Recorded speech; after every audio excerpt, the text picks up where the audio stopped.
dark, they'll pierce the veil, strike at the heart of the rill.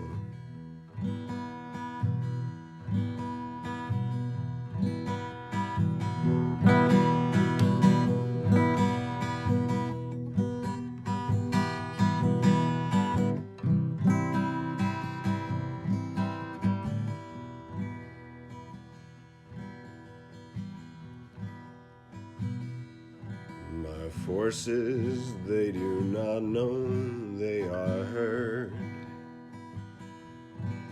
My forces, they do not know they are watched. All the lonesome cry of forgotten beasts will save us all or be a feast for winter.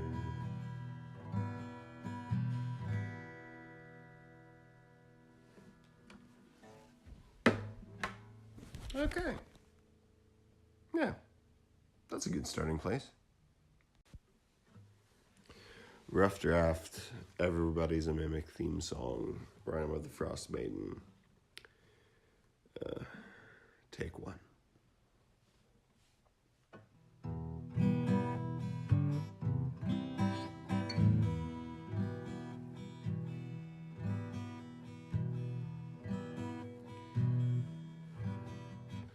You wouldn't forget. It's cold on the mountain tonight. Yes, it's cold on the mountain tonight. And we need someone to save us. We need someone who's ready for a fight.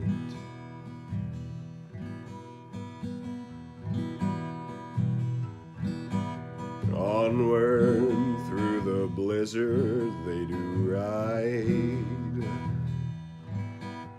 Onward through the blizzard they do ride.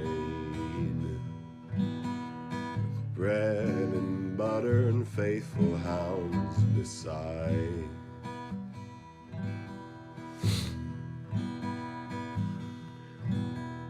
The faithful folks of 10 towns they defend, and the rotten folks of 10 towns they offend. With flaming sword and staff and dart, they'll pierce the veil, strike at the heart of the rill.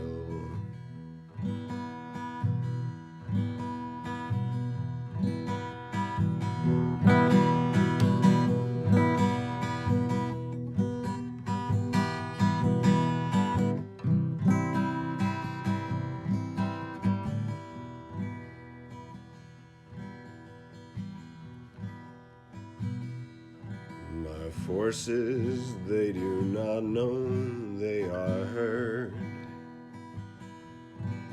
My forces, they do not know they are watched. All the lonesome cry of forgotten beasts will save us all or be a feast for winter.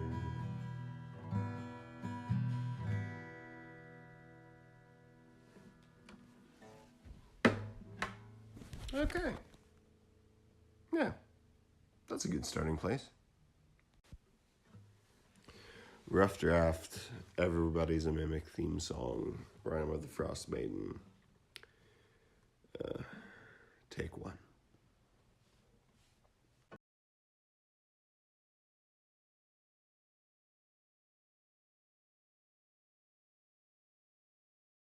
Are we live? Is anyone really alive? How We've all felt that way at one point or how another. can we be live but you're not? You're the one who's streaming. We're Okay, kicking I'm him here now. out of the campaign. Why The am I- DM is not allowed. Hello, darkness, my old friend. Hello, everybody. We are Everybody's a Mimic. You- And I had a little bit of a technical issue this morning, but we are here. I guess it's actually not morning. It's morning where you are, Carson, right? On It's the West afternoon. Coast. Started at noon. Ah, damn. It's technically afternoon. Anyways, we are Everybody's a Mimic. We are a 5th edition Literally actual play after. podcast, webcast, playing Icewind Dale, Rise of the Frost Maiden. We are entering We're playing session. How Much Can We Harass Corey during the intro? We are on session 24. Get wrecked. God damn it. All right. And we are getting started here, y'all. A quick recap from what happened last session. If you had joined us or have been catching up on our YouTube page where we upload all of our videos from past sessions, we have spent some days, a day in Sky Tower Shelter, appeasing to these Goliaths that are suffering from the increased temperatures, the lack of hunting, and just poorer conditions than their counterparts in Wormdoom Crag. Coupled with that, the feud between the two leaders. It has been a tough time for Sky Tower Shelter, and as such, they are a bit on edge.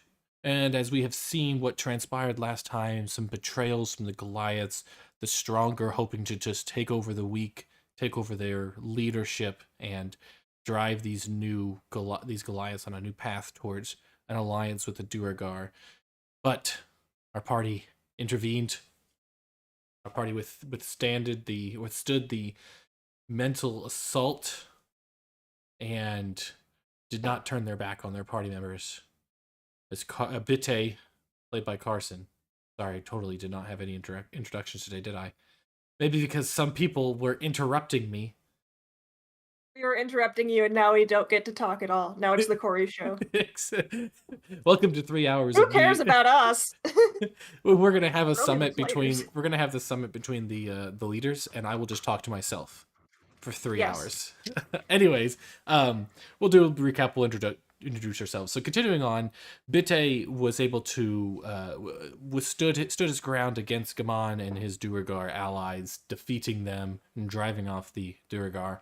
After taking some evidence of his kill or scuffle with Gaman, he traveled back to Sky Tower and happened to arrive just when the Duergar were coming in at night to plant a Wormdoom Crag spear in the back of Rahi, the Sky Dreamer, the tamer of the Griffins for Sky Tower. It was a vicious struggle. We had some almost deaths from Konayaka, Timothy. We had some very heroic actions by Rosemary, and a quick chase in a tunnel by Delnadre finished it up. With the one Duergar captured, the rogue Goliath bundled up and tied up in ropes. And for the most part, everyone relaxing and recovering now. It's been a couple of hours.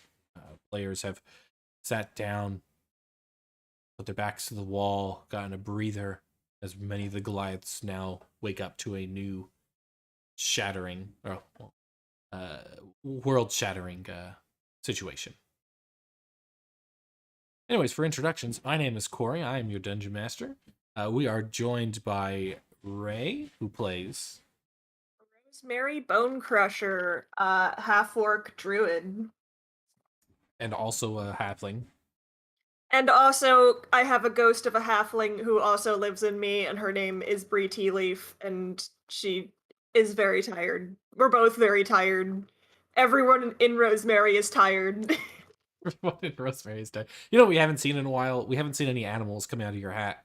They must be very tired as well. They're all sleeping. Yeah. In this little portal dimension where you just randomly pluck one of them to die. Did I take one off to feed the Sharp Talon? You probably did. I think I did. Anyways, we're also joined by Blake, who plays Delnadre Miracos. I am a Kalashtar rogue, and I have no other people inside me that you're aware of. I don't like the way we just left that one hanging there. That we're aware of. That we're aware of. I mean, I don't exist to please you. You are telepathic, so who else is talking to you in your head? Wouldn't you like to know? I will have to find out this Delve into episode. my backstory, boy. Let's find out. Finally, we are joined by Carson, who plays. Bitte and Delnadre, the Goliath Ranger, dart thrower, and all around lovable Lovable guy. Not so little guy. Not so little lovable guy, yes. And although he will be joining us in a bit, or is not right now, but he will be joining us in a bit, we'll also be joined by Ben, who plays Levi Corvallis. And the best way to sum up his character is he is a shirtless barbarian who recently had open abdominal surgery to remove a chest burster. Oh yeah, that's fun. You don't know about that? Or has anyone else living inside him? Yes, that we know of. That we are aware of. Did y'all? Let's hope no chewingas, were hiding in your packs and just accidentally slipped inside. I think they all. That would not be sanitary. Let's also hope that Rosemary cleaned up all of her rags. Did you use rags during that surgery? Probably. She was just pulling rats out of her hat to staunch the blood. Oh my god. Also, do we or do we not have Chewingo with us, or did they leave us at the last? They were at Worm Dune Crag. I would probably say they were still there. You could. I mean, depends. Did you bring it? I'm blanking because it was a few sessions ago. I want to say. Yeah, I think we were hiding them. Yeah, because your expectation. Yeah, we're hiding them One because I remember the matriarch was like, "Oh yeah, we eat those things," and then one of them hid. So they are with you.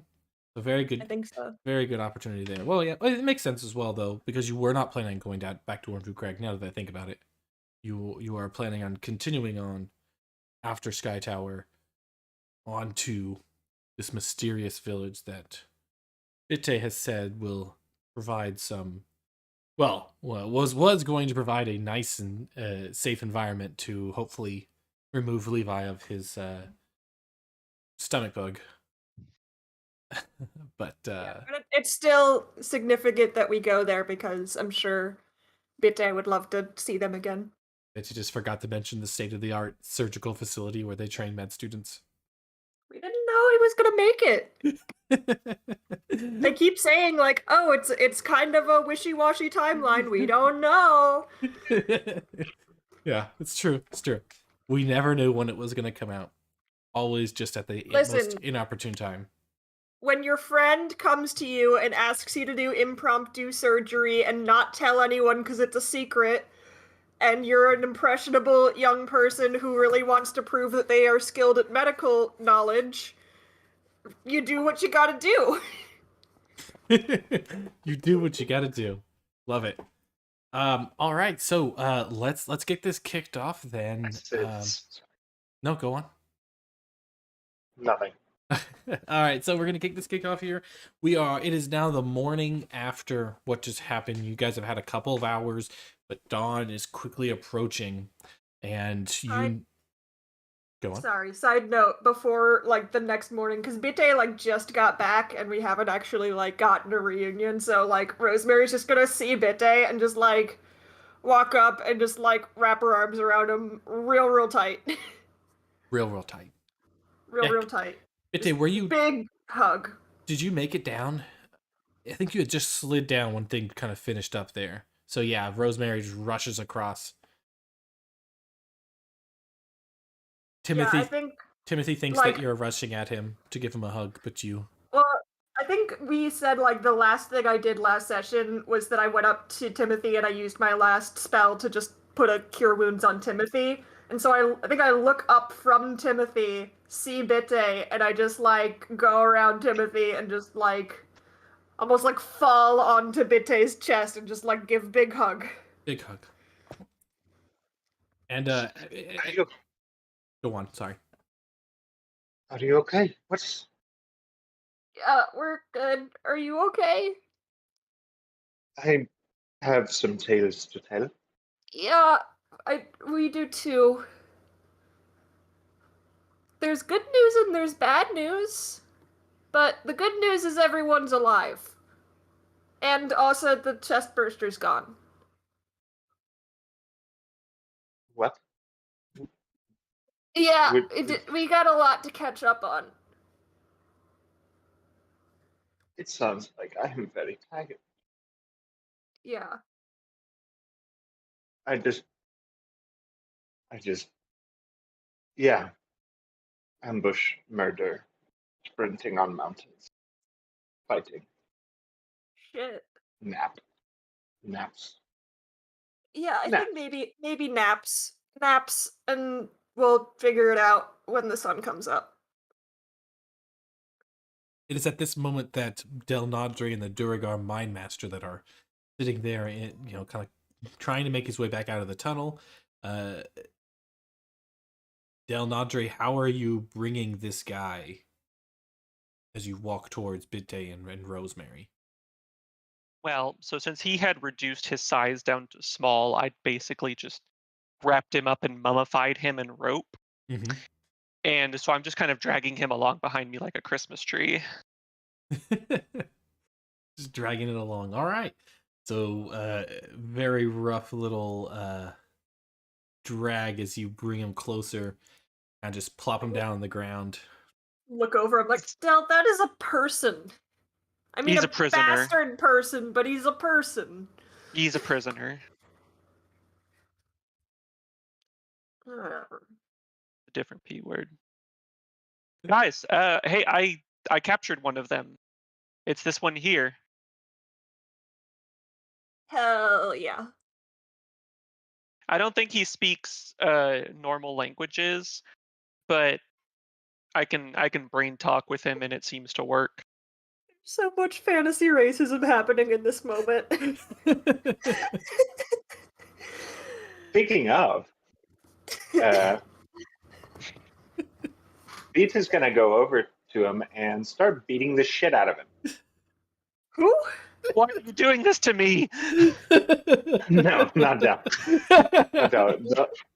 Beta is going to grab the Durgar in its roped up form and slam his ass against the wall and then start pounding in on his face. Oh, Wait, geez, I'm pretty sure he's already pretty close to being unconscious. Oh, he's out. He is unconscious. He surrendered. He surrendered willingly. He did surrender. He was pretty beat up. Yeah, he's at by my count 2 of 39 health. yeah, Rosemary's gonna kind of be like, okay, So Bitte, Bitte we're gets all one very- good punch across his face, and he goes out right now. Now, Bitte, when you knock him out like that, do you continue to go at him? So for the sake of continuity, let's say he was like a little conscious, but like very clearly woozy and out of it. But yes, Beta just kind of sees red, so he grabs him. He grabs him, he slams him against the wall, and then he slams into his face, knocking him out, and then he slams into his face one more time. Rosemary is kind of like right up behind him and is kind of trying to grab his arm. Yeah. Like, Bitte, friends don't let friends do war crimes. At that point, seeing him just be pitiful because that's like a Goliath thing, like, oh, respect, being cool, being strong, all of that, being worthy. Beta is just going to drop him roughly to the ground in disgust. Because they muddied a friend of his mind and forced him to kill them. yes, they did. So lots of rage, Rosemary's probably never seen Beta this like properly angry. Yeah, it's definitely a little freaky. Just like heaving and as he kind of turns away, his shoulders are kind of hunched, hands are down low, and he's and they're tense and kind of curled up, and you notice that from this angle, his posture and his rage looks almost exactly like the abominable yeti we fought.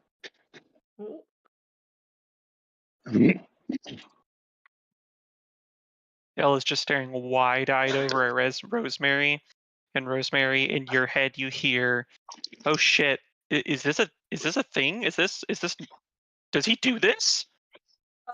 Rosemary just kind of like shakes her head no, and then looks up at Bitte and just kind of like gently puts a hand on his arm. Just being there and just being present. Just like, I know this is a lot. I had to kill my friend. I'm so sorry.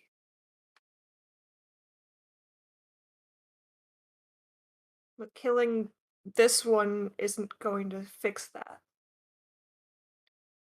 And if we get information, we can stop that from ever happening again. I think we all need a nap. Yes. Yes. And Vita is there still the sound of fighting going on in the rest of it? No, for the most part, when Arn and his people kind of went through, anybody who was still fighting kind of just dropped their arms. At that point, recognizing the chieftain and his two strong, his guards coming in to kind of finish it up. For the most part, everything else has been settled. Okay, Vita's probably gonna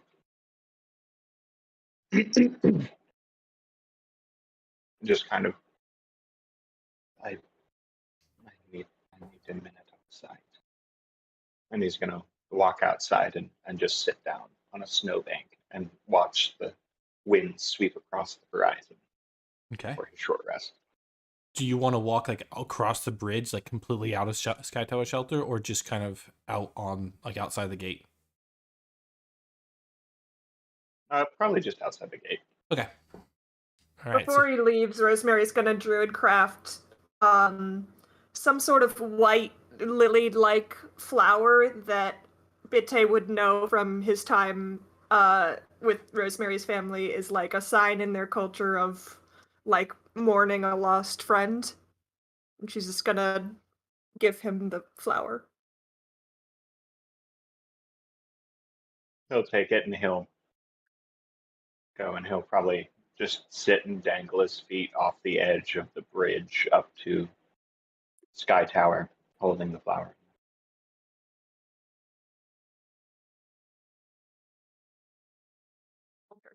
Yeah, and be like, that was a little freaky, I'm not gonna lie. But he's a good guy, and he just went through a lot. Yeah, I didn't know all of that. Yeah, his field trip apparently did not go great. So I think we're all gonna have a lot of stories for each other once, like, I don't know, I'm like about to pass out. I don't know about you. Um, no, I'm kind of okay. Okay. So, Elle's just wired at this point. I live for this shit. and you are like a nighttime. You spent a lot of time in the night, right? More of a night owl than a morning owl before the adventure started happening. So this could be returning to good times. Bitte's he's gonna take a short rest outside a little bit, and we're gonna kind of just skip forward a little bit. What do each of your characters do in, say, the next four hours or so?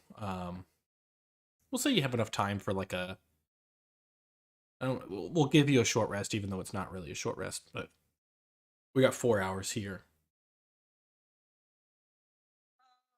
So we didn't get to sleep at all because we had the surgery and then the invasion. Yes. Yeah. You had you were relaxing, I would say, after the surgery. Maybe somebody might have dozed off for a little bit, but it was not any sort of significant rest at all. Yeah. Rosemary's gonna go and sit by Levi and just kind of keep an eye on her patient. Maybe get Timothy back into the main room and have Timothy on one side, Levi on another, and just kind of a hand on both of these are my patients. I will protect them even if I gotta close my eyes for a little bit. All right, there you go. All right. So I got you a little situated there. Del, any plans with this Mind Master? Del feels kind of bad about dragging this guy now, so I'm gonna pick him up and kind of hoist him over his shoulder. I'm gonna ask Harad and I guess Kanayaka, someone, if there's a place we can store this guy. I don't think y'all really have a jail cell, but is there somewhere we can maybe leave a guard to watch him? Harad just kind of at this point he had walked away, and Arn and the rest of the Goliaths are still kind of in the mess hall of everybody. We'll say you drag this Mind Master at least up here, and Bitte will put you out here on the bridge. Harad's just kind of yes, he's out of it. He stares off looking out into the outside for a while through the door, the blood on the floor. Turns back to you again and is he gestures to the room behind you. Just throw him in there. It's definitely a more harder, colder Harad than you had interacted with before. So we'll just throw the Mind Master back here in this little room. He's going in this one right here. And I'm remembering correctly that Harad is the husband, right? Correct. Yes. Not the speaker. Okay. Not the speaker. I'm going to apologize profusely because I understand how it will offend him, but I'm also going to beg him for another pot of coffee. Really, coffee. Do you want some nice, relaxing cup of tea? That's what I'm gonna make myself right now. No, not really. I don't need to so much relax it. I need to kind of just keep going at this point. He just gets the stuff out, just gestures to you. He brings up the pot and the grounds and the filters and such, as pathetic, as poor as they are. And actually, he doesn't use filters because he's mostly just tea. So he brings out a little tea, what are those little metal tea things? A tea boiler thing, on a little on the little chain, and just kind of gives that stuff to you and just take it. And he's gonna walk in. They're just called tea balls. Tea balls. Yeah, so get a tea ball, and that's what he's gonna pour over to you, or give over to you. Okay. I will go make the coffee myself then. That's fine. Okay. So make some coffee. Anything else you're gonna do while you're kind of just waiting for the sun to come up?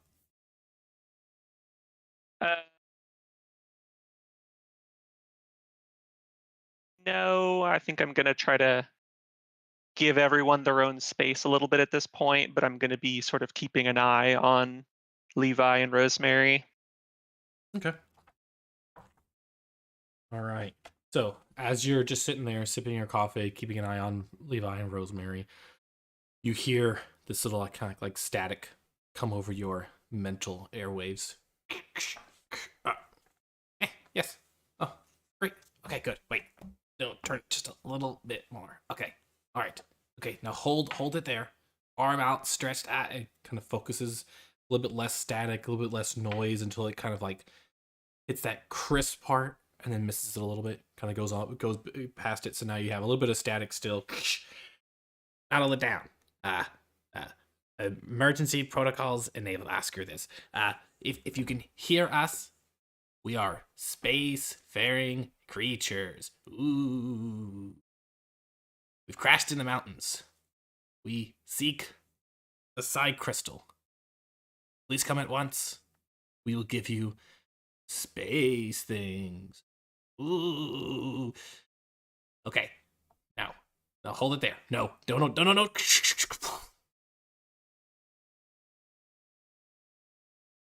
Insight check? Yeah, roll an insight check. And roll a quick history as well. You were there with Levi whenever he was attuning to the crystal, right? Or did he do that? Yeah, that's what I was like. So the first thing I don't think I was able to hear the message the first time around, but Levi was relaying it, and Yes. it seemed different. Correct. So yeah, besides the beginning where it said not a lid down, emergency protocols enabled, it was the same. He didn't mention it sounded like anybody talking. Last time that he was listening onto it, sounded like it was more of like a message when he was relaying it to you. He mentioned that it was just repeating endlessly, so I imagined it wasn't someone just actively on duty having to speak that. It was not correct. Mm-hmm. You have also not touched the side crystal, nor do you have it in your possession. I guess I you do might. not. And so yeah, the message sounded pretty similar. They did request a side crystal before.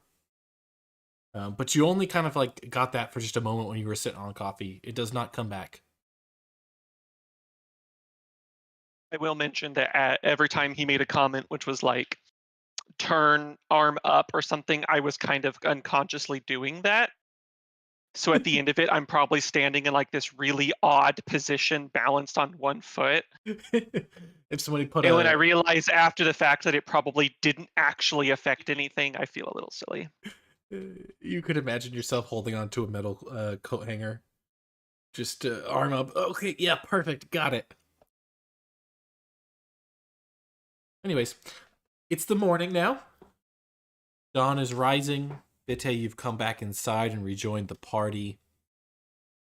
Arn has gathered the Goliaths in the mess hall, and when your party is ready, you may join him there to kind of go over what is happening, what has happened, and what they need to do next.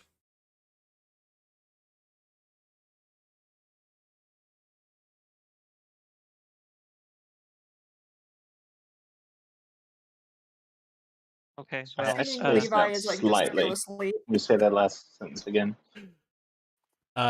So Arn is he's asked you guys to come to the mess hall whenever you are ready, so you can just kind of deal with what has happened and I guess what has to happen, kind of referencing the upcoming summit, what your main goal of coming to Sky Tower to convince him.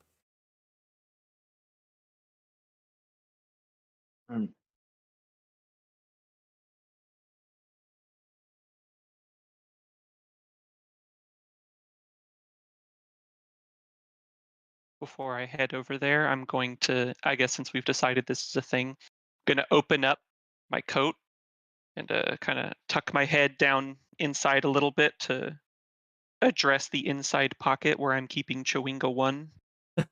Yes, okay. And I'm going to ask him if he heard any of that. Did you hear that? That bit about the nautiloid, side crystal, space? The Chewinga looks at you, tilts its head a little bit, and just stares Like at you. In your head? Unmoving. I'm going to go with no. Okay, you stay down here, stay hidden. I'm gonna do a quick cast of Goodberry. Give one to my Chewinga, offer one to Del, and an extra for his Chewinga if he wishes. Ooh, And yeah. I'm assuming Levi is still like passed the fuck out. Yes. You could plop one in his mouth. Yeah, I was gonna kind of like mash it and then like kind of put it in his mouth so he doesn't risk choking on it, but he also gets like the nutrients and magical stuff from it. Okay, yeah. Just put it in. I'll just like hold on to his chin and kind of chomp chomp chomp chomp chomp chomp. Yes, tasty berry. Do y'all remember the Levi scene? likes the berry.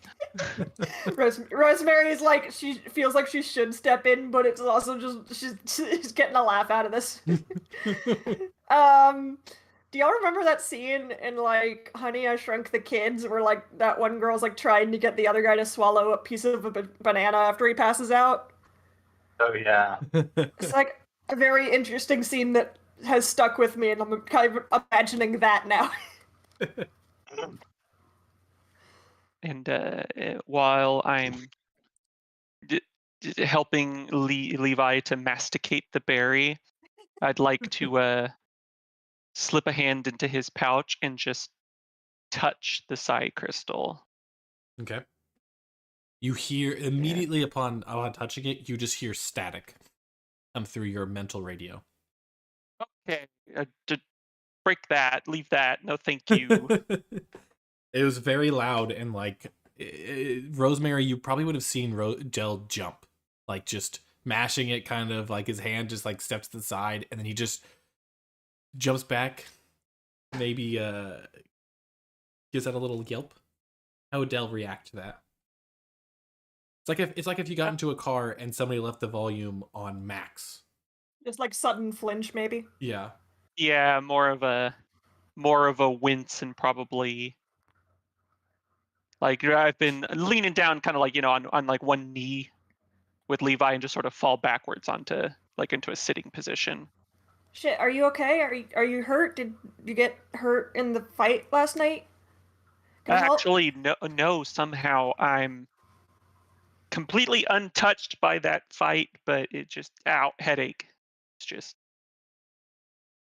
there was a thing. You hear Harad like, call out. That's what coffee will do you. Did you drink coffee last night? I'm drinking coffee right now. Have you slept? No. Boy. No. This isn't my first all-nighter. I'm done this a bit. Don't worry. I got this. But no, there was a thing. There was in my head. It was like, I think it was like the message Levi was getting when he touched the crystal that was in that skull that we found. Yeah. But it was different, I think. For one, I wasn't touching the skull. For two, Levi's message sounded like it was, he made it sound like it was recorded. He mentioned there were lots of beeps and there were lots of blips, and I think there was a buzz or two. And mine sounded more like someone just talking straight to me. Like it was very ad-libbed and improvised. Bips or blops, and I don't know what that beeps. means. I don't remember any beeps or blops or blips, but there was a little bit of static at the end. So there was a buzz. Yeah, sure. We'll go with the buzz. It's a buzz noise. And I was trying to check the crystal, and it's all buzz noise, and the volume is on 11, and it's terrible. Were you trying I don't know what that to means, pickpocket Levi while he was unconscious instead of just being like, I want to touch the crystal? Because, I wasn't going to take it. I wasn't going to take it. I just wanted to touch you just don't got to be, like, secretive about it either. Like, we're all friends here. I guess I just... Bad habits. I grew up with brothers. You kind of... Yeah. You kind of have to do everything secretive or else not at all. Yeah, I was an only child, and my parents were like, honesty is our policy. But there were a couple boys who would steal shit on, like, the playground when I was a kid, so, like, yeah, I get it. But, like, we're good, just so you know. Like, I know, like, old habits and stuff, but, like, we're good. That's really good to know. In that case, so I have these two daggers that I took from the Durgar that have some kind of unknown poison on them. Fun. Let's see what That's something to keep in mind of. And additionally, something else that might be of interest. I have this map to a Duragar outpost, which is outside of East Haven. That is potentially extremely useful given the situation right now. Could send them. I didn't steal it; it was given to me. We could send all of them to Sorry, East give Haven. it to you. Remind Yeah. me, when were you given this map?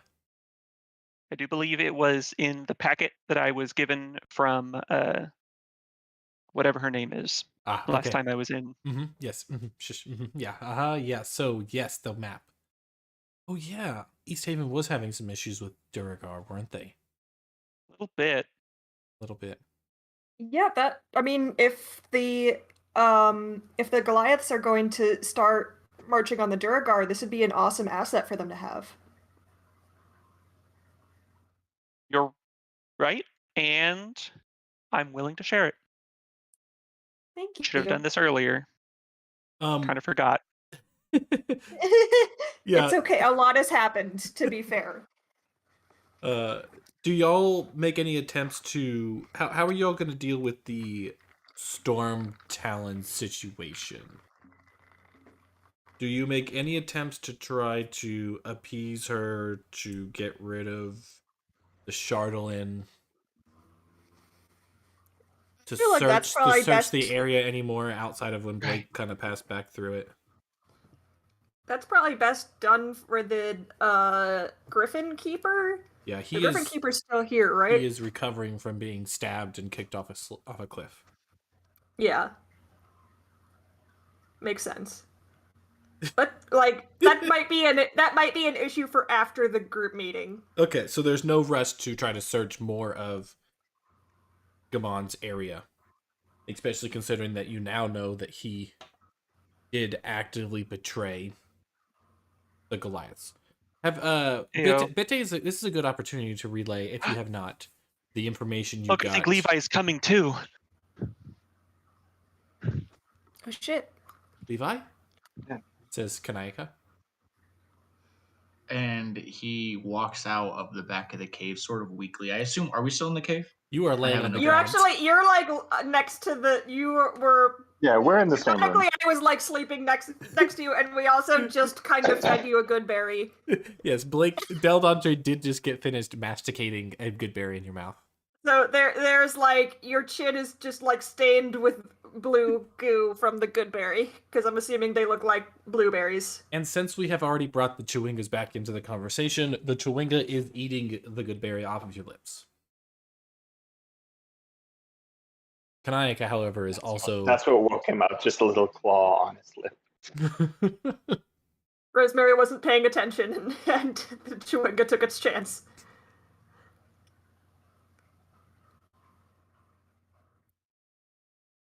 Hey, buddy.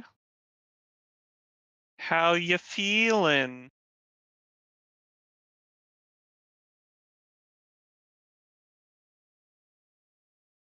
You're on mute. Battery's just in stunned silence. Dang. I was making all sorts of funny jokes too. I know. I bet you were. Yeah, Levi blinks a couple times and he goes, number 1, ouch. Number 2, why was that good berry bitter?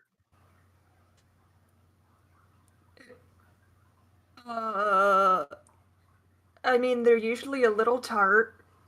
It kind of tasted like iron. Oh, there's, so there's gonna be some internal bleeding, maybe? And he like leans to the left and he just like, he does like a, and he just spits blood on the ground of the cave. And he's like, oh, that explains the iron taste. Okay, perfect. Yeah. Cool. How long have I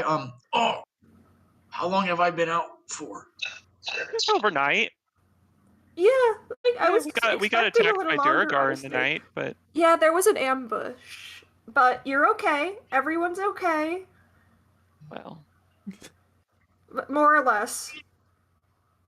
And I think Keith at is this just point looking he at like Rosemary and then makes eye contact and then looks down at the blood on the ground and looks back at Rosemary. he looks around and he says, I'm sorry I couldn't help. You got very much. I mean, I was going to say stabbed, but I was the one who did the stabbing for medicinal purposes. So you needed rest. We can call it consensual stabbing. How about that? Yeah, technically you asked for the stabbing, so. But everyone is You're here. totally asking. I haven't really explained it to Bitte yet. Bitte just got back from his field trip. Say hi, Bitte! Hello. okay. And Levi looks up and he says, how was your trip, Bitte? It was pretty shit. I'm not going to lie to you. And Levi nods and he says, ha, same. I think I'm ready to go into it, but the missing hunter was not missing in the way we were told. What was my friend's name? Person has forgotten. Gaman. Gaman. Gaman. G-Man. G-Man. He-Man. Gaman. Gaman. He falsely reported that had been taken, but he led me to this overlook out in something of a no man's land. Not contested territory, but not necessary territory. Unuseful, it's not a hunting ground because the animals avoid the cliff. And got to talking, and he had this idea about the two of us taking control of our respective tribes. Told him, whatever political aspirations he has, I support. But he was unsatisfied with that. He The- wanted to start a coup.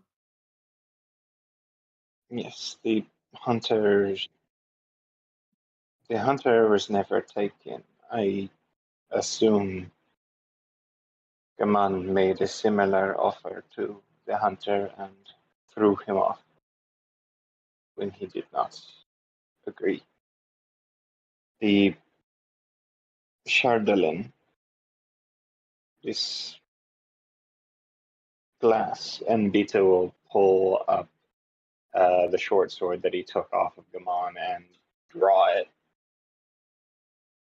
He was obsessed with this, and which still is covered in blood. Mm-hmm. He was obsessed with this and said this is what would make the tribes strong. And I didn't understand what he was trying to say for a long time. And he grew frustrated, and his associates came out, a pair of Durga.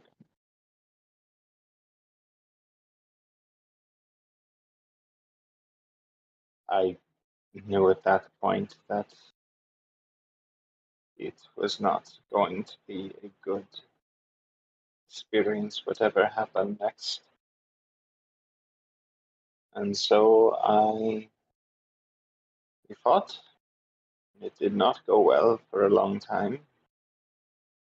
And then the wind came right, and my darts flew through, and I slayed one and nearly the other. And Gaman tried to run, and he did not succeed.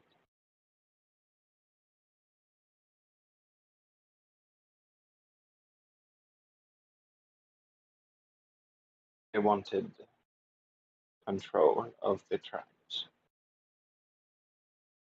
I don't know why. I tried to follow the one that survived. He took his companion's body, and there were caves in the overlook that had small holes that look about the size of your miniaturized friend over there.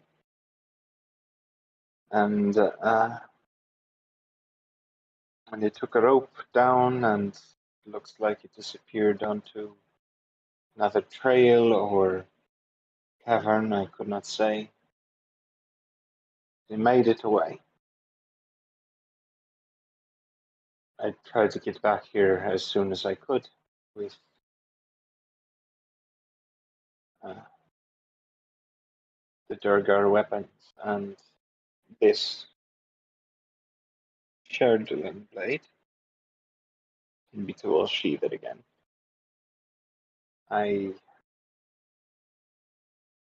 He was a good man.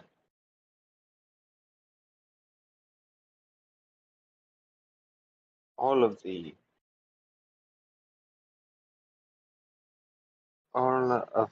animosities over the years, he never cared. He liked my stories.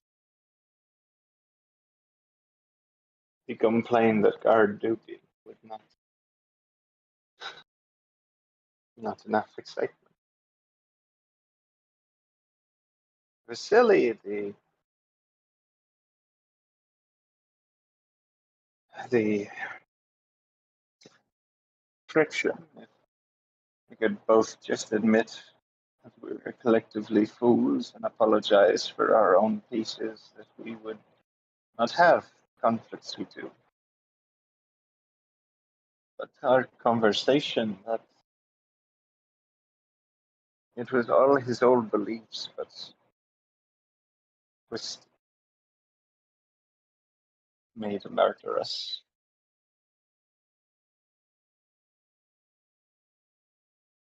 So sorry. That's not a good day.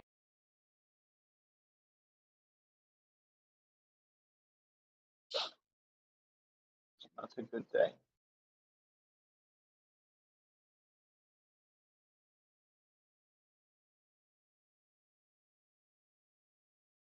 But we have plans and have new information. It helps our arguments that the Turk are planning to attack the towns, and perhaps that the aggression and hunting of the tribes can be directed there. So it helps us. I hate it, but it helps us. Rosemary kind of comes over and takes one of his hands and squeezes it, says, I can only imagine this pain that you are feeling. To lose a friend like that is awful. And it may help us as we go, but you're still allowed to feel sadness over it. And whatever you need from us in that time, all you need to do is ask. Thank you, Rosie. I will.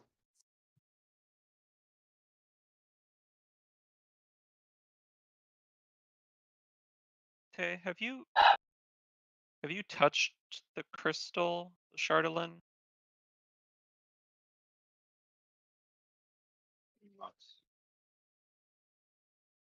I mean, it's what I used to finish Gammon.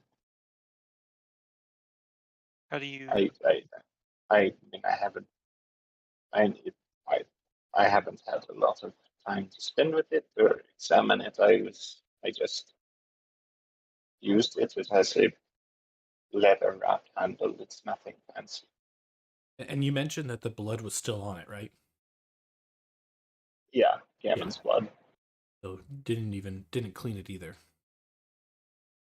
So Yeah. only holding it by the handle, Mhm. just over the table. Sounds like it. Yeah. You should be very careful about touching it with your skin. It has an effect on people. Detail lets go of the handle where he has it. He just holds it by the sheath. This, you think it's the crystal itself that's corrupted? Someone's mind.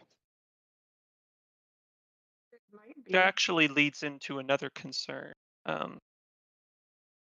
There's a Gammon's griffin.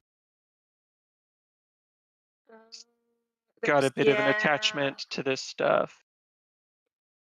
Yeah, there's like a And- big old pile of it, like just outside.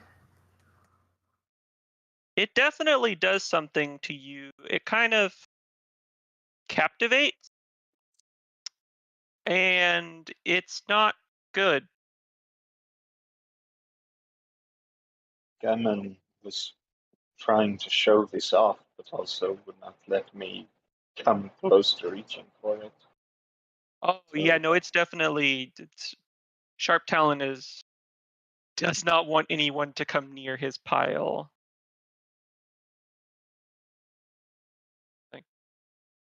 I don't. I touched a little bit for a couple of minutes and thought the stuff was great, but I don't know what kind of effect it has on you long term.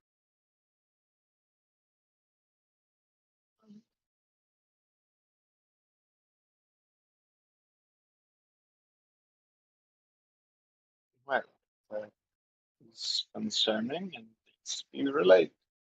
Like, where's the Griffin Keeper? I'm sure they can subdue.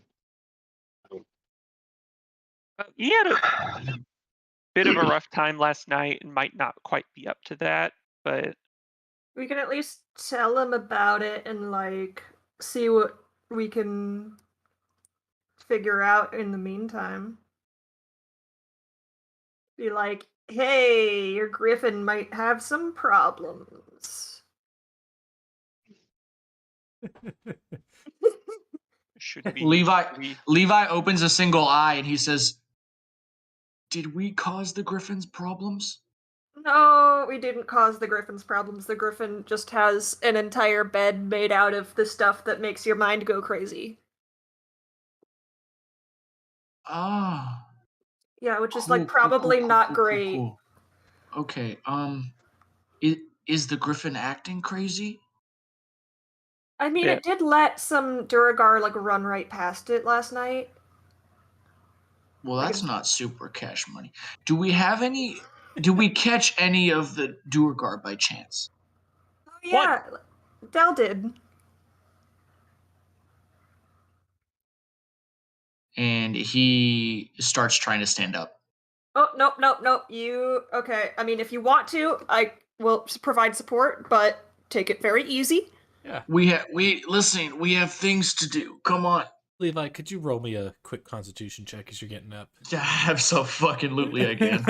Well, I'm fearful that you might pass this, so I'm going to put it with a disadvantage. You're in makes recovery, sense. mister. Makes absolutely. I have. Oh no wait, I problem don't with even that. have to. Constitution. You have a. It's always going to be disadvantage because you have exhaustion. So yes. Oh yeah, I gotta pull that up. Hold on. Yes. So exhaustion, Yeah. and I know we may have said exhaustion level 3, perhaps on cam or on stream, or perhaps it was after the session. But it's going to be exhaustion level 2. But you So I have disadvantage on ability checks and half speed. Yes. So you Cool. get up very slowly. It hurts. You're in pain. Roll me that con check. You want a con check or a con save? Con check. Okay. Constitution check at disadvantage. Yes. 7. Okay. So you get up. You think things are great. You start coughing up some blood. Not an alarming amount, but definitely a mouthful. Yeah, he's like, let you in on a secret, Corey. Coughing up any Yes. amount of blood is alarming. And he looks around and he's like, I'm fine, I promise.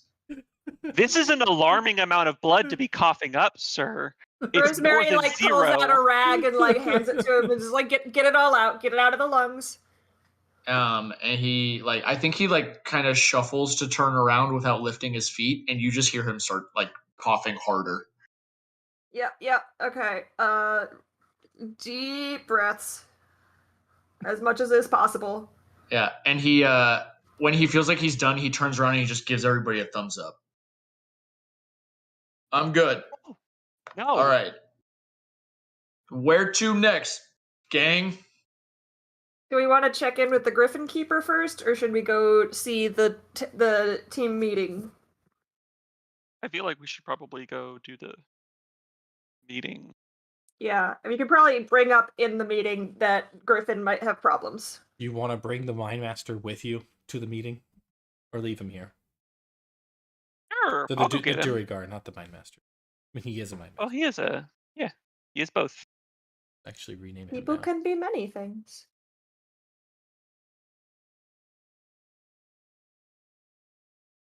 Wonderful. All right, good. Bringing him with you as you go to the area. Everyone gather. Crap. Okay, we're No, good. he's expanding. He is wide. Rosemary, I imagine, is acting like a crutch / nurse to Levi.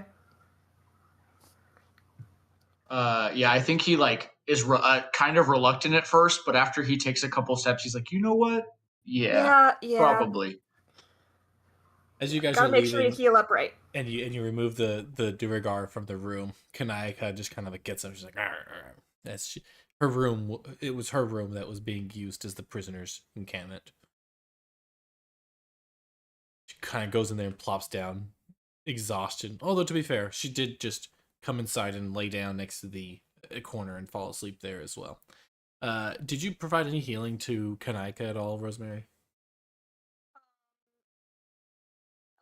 I was a little tapped out on spells, but she definitely would have provided non-magical healing. Okay. Like Help bandage up.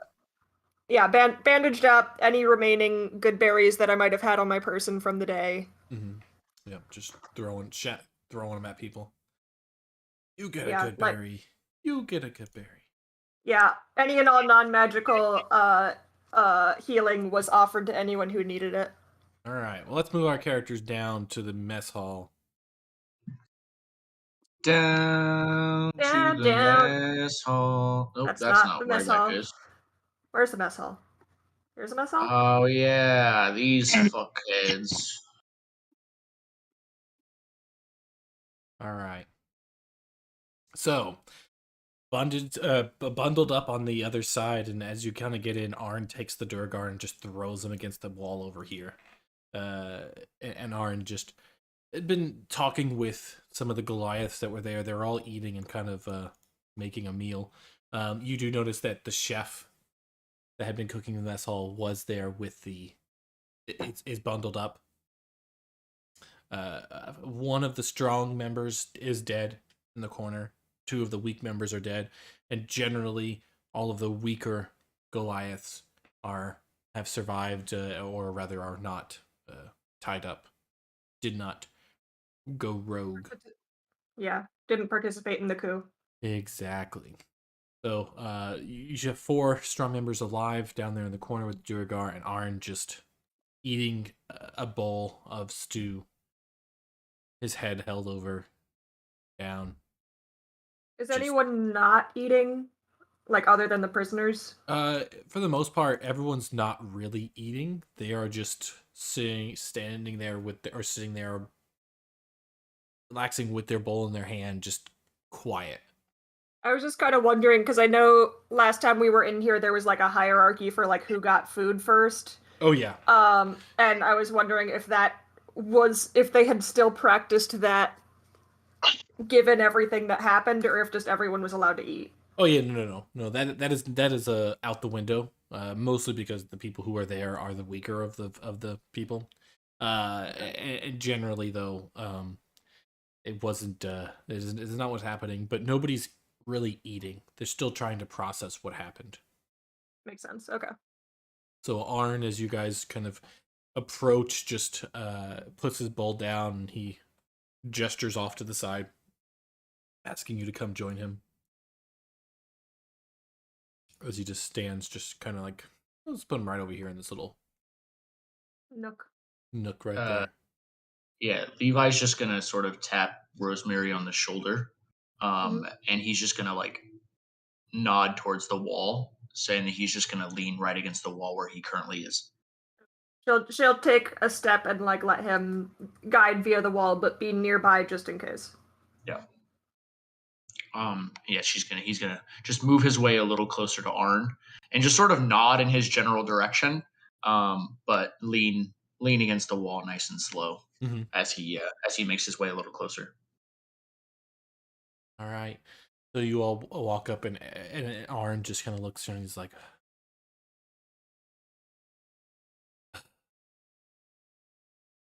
Long night. yeah, one could say it. It's on me to have not seen this coming, but I wonder how long it would have held off if hadn't had some people poking our business. I didn't mean that. Yeah, I think Levi blinks at that, and although he was out, he opens his mouth, and then as Arn goes to apologize, he shuts his mouth. Yeah, and remember, Arn left, right? He wasn't here. He comes back the day you guys arrive, and this happens. But yeah, he's like, you defended our people. I appreciate that. I just, how could I be so blind? For all the suffering, of course, something like this could spring up, but Goliaths are loyal.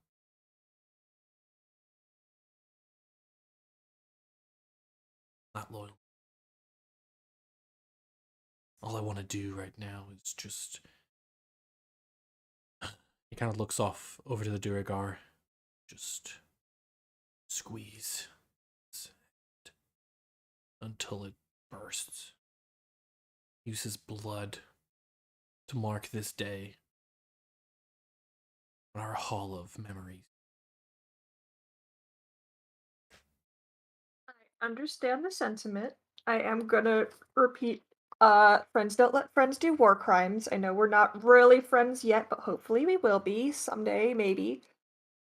Um he has surrendered, and if you get information from him, you can stop the people who did this, the people who made it happen.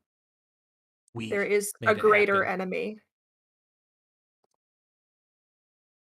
It's true. The greater enemy with holes and food and supplies, weapons, all of which can be taken by the strong. It's And difficult. by the loyal who work together.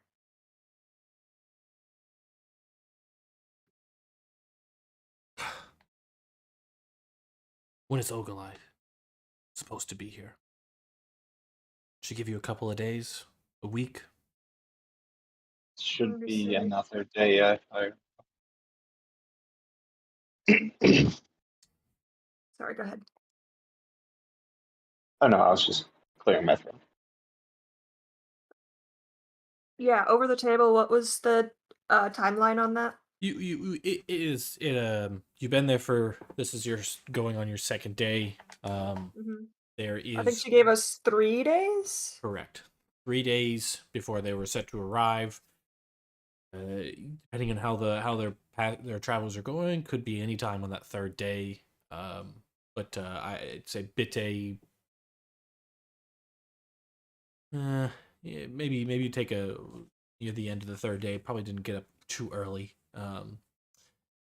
Okalai is probably wanting to drag it out as long as she wants as well. She's not too happy about the feud, but she does in a You're better. set to be here tomorrow. Hmm. And I'll relay that, yeah.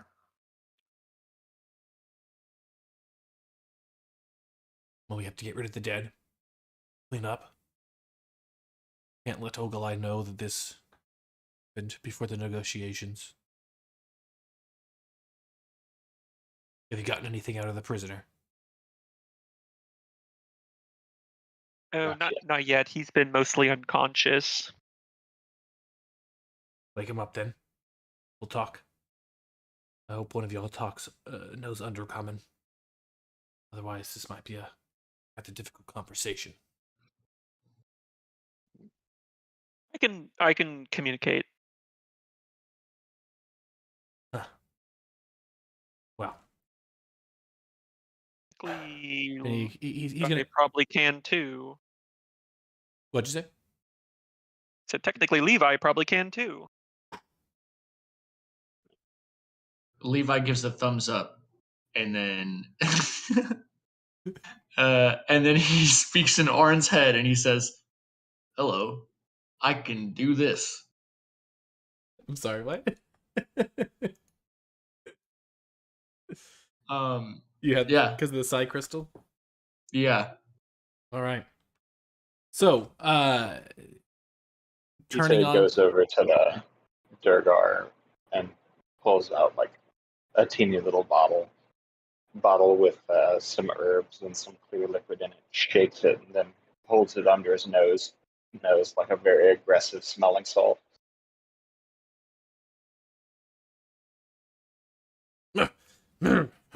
Wake his ass up. He's just kind of like grunting. He looks at you, Bitte, and spits. First thing he does. Spits in your face. Right back at him. Okay. What'd you say, Bitte? I said, right back in his face. He spits Just- right back. Mm-hmm. Your own spit, right? You didn't catch his spit. Bitte No. catches No, no. It's catch No, missiles. I did more of a loogie sound the first time, but I was further away, and then I don't know why it came out slurpy the second time. It was not. Yeah, it's the mic didn't really want to catch it. Yeah. One quick thing. The mic was like, "Ooh, no, don't do that." The mic was gross. Levi, I want to go back to you real quick. You had the psi crystal in your hands earlier, and then you got rid of it and you put it in the curse dampening whatever. But we didn't really necessarily talk about whether or not you unattuned to it. Since you want to use your telepathy now, I can say that you are still attuned to it. Is that okay?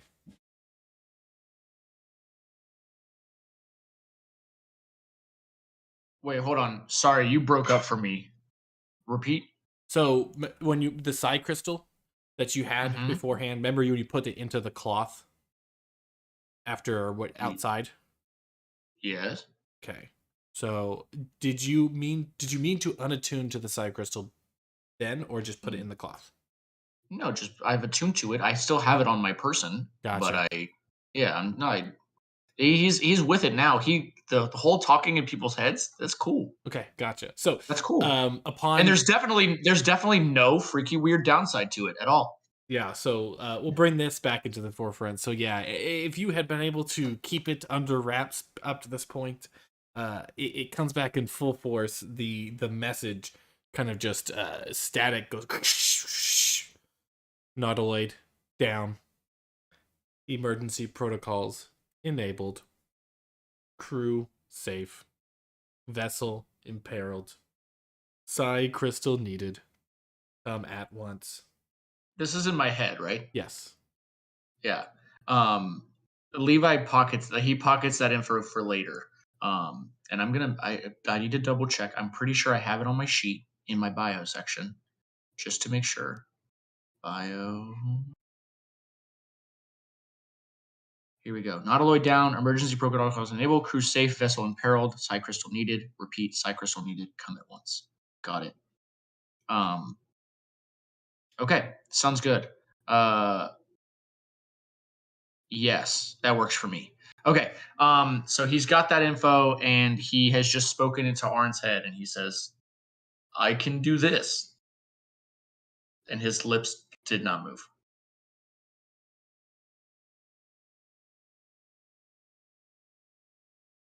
Mm-hmm. Rosemary kind of looks between them. Is like, oh, he's doing the thing. He's doing the thing. Arn just kind of stares at you. It's just.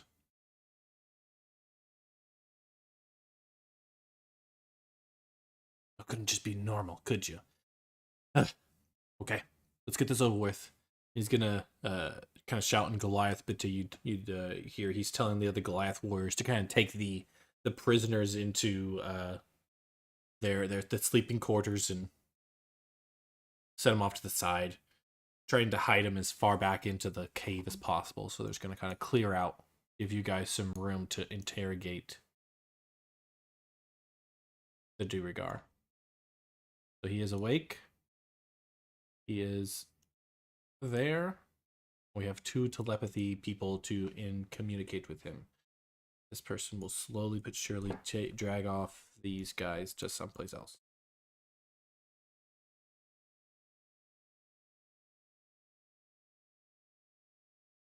Okay. So is that like, Buddy. are we being basically instructed to move into this back room? No. Everyone else is left. You guys have the room now. Oh, gotcha. My bad. I misunderstood. Okay.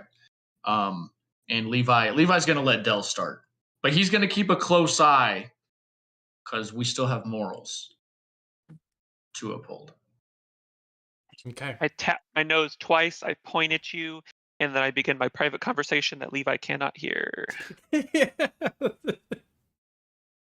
All right, Del. So I don't know if Levi's Psi Crystal is more open, but mine is one-on-one.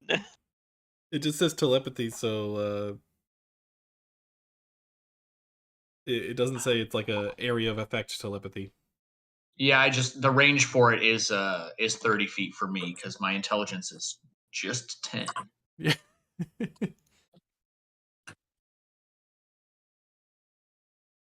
All right, you are in his brain, Delnadre.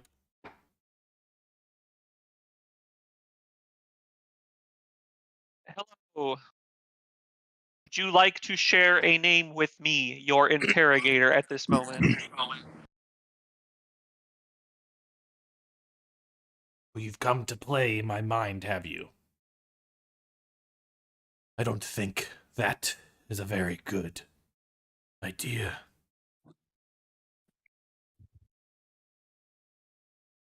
Okay. I can see that you're kind of an edgelord. That's gonna really slow this down. Do you think maybe we could just dial that back and go for like full normal civility here? Civility. If I could spit in your mind, I would. Gross. Okay, so we're gonna go down the other path with this, I guess, and I'm gonna set out his 2 mind poisoned daggers like one by one next to me as I'm saying this. You don't think Zardarak has put me through enough mental torture already? This will be nothing comparative to what I wake up with every day. I'm gonna turn back towards everyone and in common. Does the name Zardock mean anything to anyone? Zardarak. Sorry. Zardarok, which is what I said. Over the table, is this did we get a name on that original Duergar note that we got from the hideout? There was a message yeah, from... does the name Zardarok mean anything to me? Yeah, roll... roll... I'm checking right now, because I know you did have run-ins with the Duergar there at Kaer Konig, and he did mention that his father was going to destroy 10 towns, and there was a message from one of them from brother to brother. I'm just trying to find it real now to see if Zardarok was mentioned.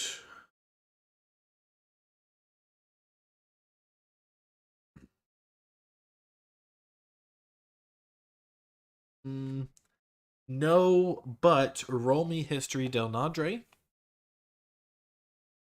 Beep boop. Love the history. Okay.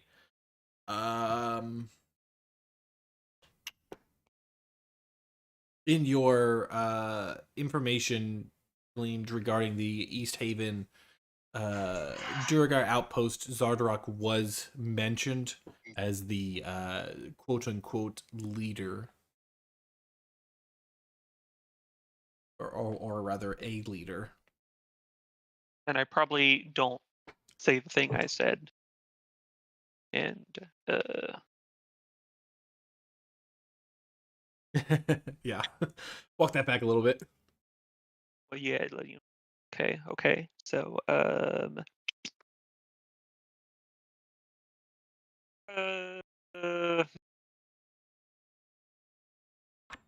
damn, I'm not good at this.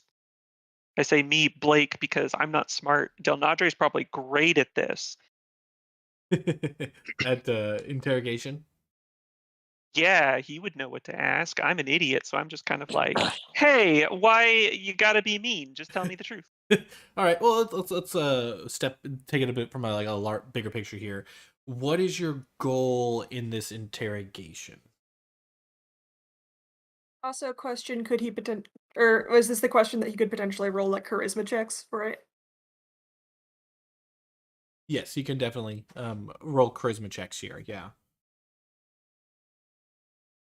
But I was gonna say, I kind of tell me where you're looking to go, and then I will give you a response, and then you can respond to that. That might help you a bit. Okay.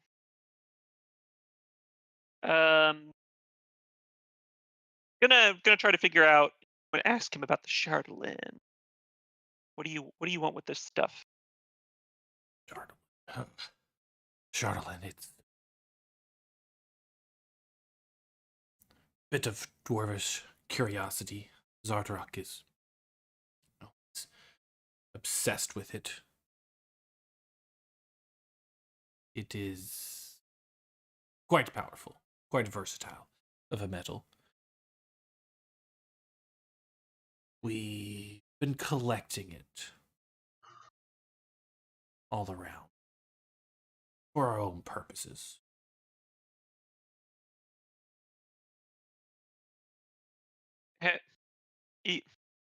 You know this stuff is really addictive. Does it not bother you that your leader is extremely obsessed with a mind poisoning substance? Like, you know that's stupid, right? Not in the slightest. Okay. He says, Are you really obsessed with this mind poisoning substance? Oh God, no.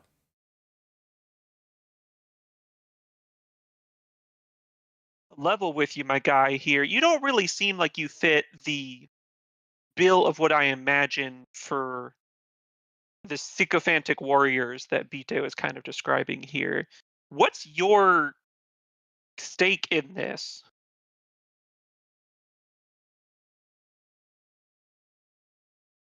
Look, can I level with you? Yeah, man, this is just you and me, buddy. We're not. Yeah. What kind of power do you have in this situation? I am a pretty big deal here. As you can see, I'm trusted with all of the negotiations. Kind of feels like you're just the only one who could talk to me. No, he can too, and I point at Levi. Yeah, he said his name is Levi, and that is it. Actually, I'm sorry. I think you said said, hi, my name is Levi? To who? I did that. I said that to Arn. Oh, okay, yeah. So then never mind. Yeah, this dude has no clue. Levi just has his arms folded and he's leaning against the stone, the stone side of the cave, and he just he's stone faced and he just does a nod. No, he has no idea what Delnadre is saying, but he's just He's just nodding on his own. he's big and he's sort of intimidating, so he does a nod. Yeah, up until this point, it has just been like Delnadre and the Duergar just gesturing to each other Yeah. with no. It's just been silent. Y'all are just sitting there like, oh, this is interesting. When Delnadre, when you point over to Levi, Arn kind of just chimes in here. What is he saying? Levi shrugs. He wanted to know if there was anyone else he could speak with, and was just trying to figure out his position here, which is not good.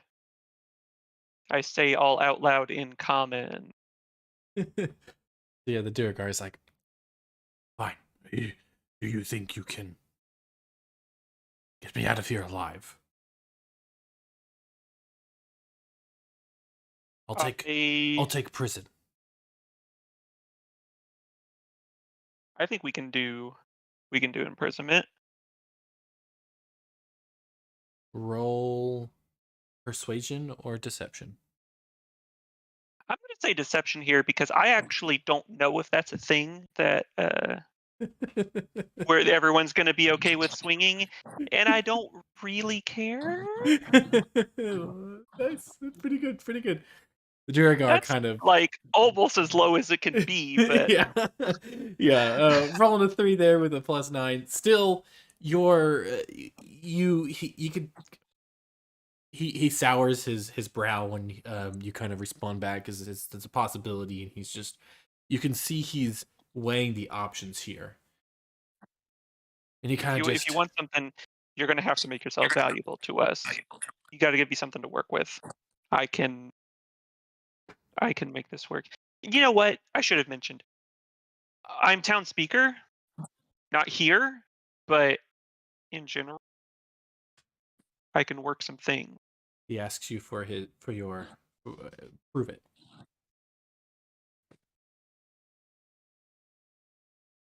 You have a badge. I'm pretty sure I have a badge. Yeah, you do. Yes. I'm gonna open up my coat and have the Chewinga hold up my badge. He kind of just We've been practicing this, so he knows what to do. This is very Disney-esque. He opens up his coat and just like a small pixie creature is like, badge. He The chewing wearing sunglasses. the Duergar just kind of just looks at it for a second, and he's like, oh shit.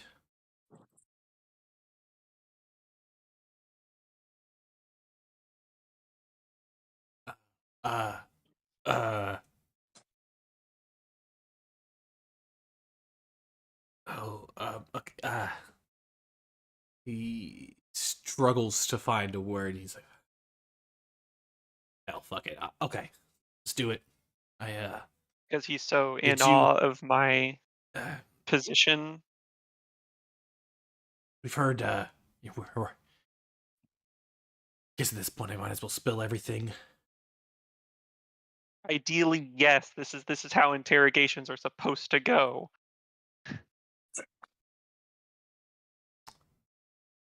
Look, the second you captured me, I was dead. Zardarok has been far too paranoid because of his fascination with the Chardolin.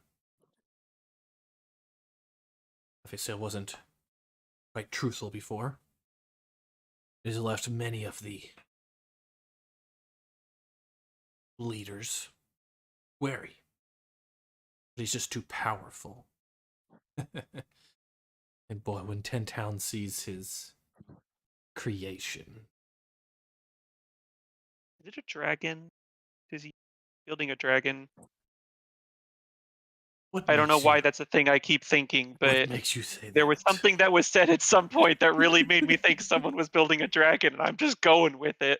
Oh yeah, no, it was the son during the interrogation in like the ice house. Yes, he did. What did he say exactly? It was just. I remember. He said. Oh, that's Cara So like a dragon will kill you all or something like that. Yeah, he will unleash his terror upon 10 towns. Your doom soars on dragon's wings. That was the. Okay, he did specifically use the word dragon. I'm not crazy. Yeah. Cool. Anyways, the Zardarok, he kind of like his eye, or the Duragar rather, his eyes just like open up wide, and he's like, "So it is you. Y'all were in Carconic, weren't you? Yeah, that was us. Made your way up to Kel's Cairn as well, Kelvin's Cairn." I'm bad with names as a person. This is me, Blake. The mountain is that that's a just place you've outside gone of to? the mountain that we just outside of Carconic. Yes. Yes, Did we go there? You went to the outpost. Is that where the fort was? That's where the Yes. fort was, right? Mhm. Okay. That from like the second quest we had. Yes. Yeah, okay. I nod sagely and wisely because I know what he's talking about. So y'all are the ones that killed his son, then? Yeah, I think that's the guy. In the fort? You were the ones that killed his son. Yeah, I think that's the guy. No, remember I Yeah, love it, I love I'm pretty sure we killed some of you boys. If he was there, he was there. No, you guys captured the son and brought him back, and if I'm remembering Oh, correctly, yeah. the Dragonborn killed him, and that caused a bit of a tension there. Yeah. Was Okay, it the I'll take Dragonborn? credit Was it for it. Bitte? I forget if it was Bitte or the Dragonborn that wanted to stab. No, that was Levi. I was not there for that session. Yeah. So don't- Levi. Oh wait, no. No, they Levi wanted was to. fighting against. They wanted to Yeah. just decapitate him, no trial, no nothing. And then Levi was like, "Bro, we can't just do that. At least give him trial by combat." And then the Dragonborn was like, "Okay, fine," and then killed him. That is true. And then yelled at me, and Levi was like, "Listen, he had a chance." Well, I should know this. Dirth is not quite happy you've killed his brother.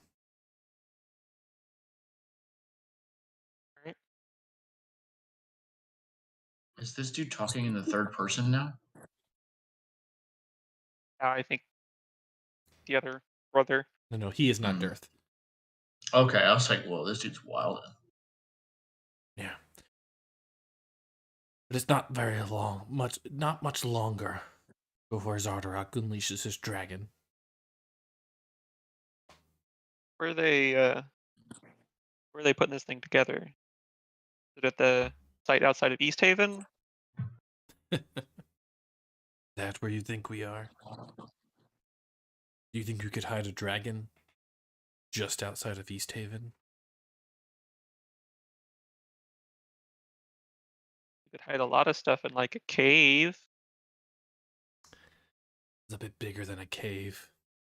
No, Zardarak built his fortress in the mountains. I don't feel like I really want to give you that information. I'm afraid that Okay. even if you were to keep me as a prisoner, it wouldn't be long for this world if I stay in 10 towns.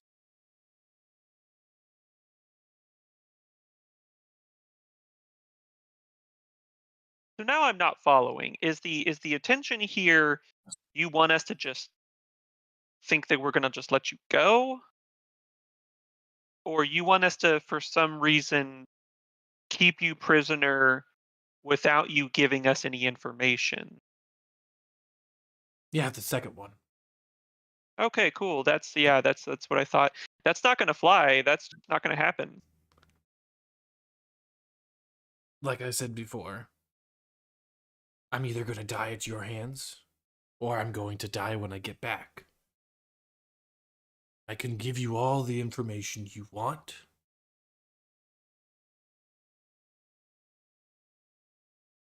But I'm not going to.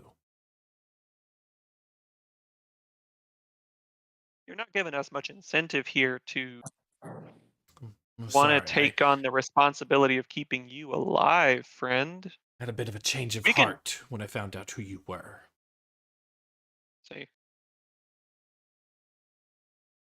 well, that's unfortunate for you. I suppose it will just be easier if we kind of. I'll do a finger across the neck kind of motion, and then just go grab a cleric to do a speak with dead here, get some stuff from you. If that's the way you want to play it, it works for me. I'm just gonna stand up and start walking away. Arn just kind of, he chimes in here. What's happened? Why are you walking I'll away? walk over. Did you get what you needed? I'm gonna come back to the group and speak quietly so that our prisoner can't hear me. And Roll me stealth. okay, fine, if I must. It's not a thing I'm very good at, Corey. God damn it. God damn. All right, let's see here. I got a +2. Woohoo! Yeah. I only made you roll that because he is a spy. So there is a very good chance he could have heard your conversation, but not anymore. At least what Delnadre is saying, he will not be able to hear. So continue on. So I'm just gonna whisper, catch everyone up that he's hasn't given me much, mostly just reaffirmed some things we already knew, and expressed an interest in being kept alive, but now doesn't really want to give us anything for the bargain. So I'm kind of trying to call his bluff here.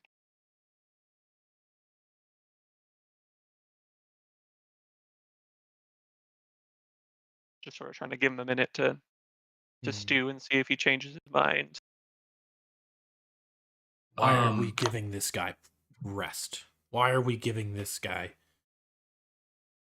any sort of comfort? And Arn's going to just take out a little dagger and just kind of like look like he's about to go around you, Delnadre, but at the same time just kind of stop and look. He's going to look at the party. He's going to gauge your reaction to him taking out a knife and being rather impatient. Levi is going to speak into Delnadre's mind, and just say, instead of, he kind of has like a booming voice, and so he doesn't want to say this out loud. But he just says into Delnadre's mind, do you think if we let him go, he would go back to where he came from? I respond back. If he goes back, he thinks they'll kill him. I think it's more likely he'll just run. Levi nods. Okay, so two quick things. First off, does he speak common? The Duragar? We don't know. Yeah. He has not spoken in common. Okay. Because if he was going to overhear what they were saying. Right.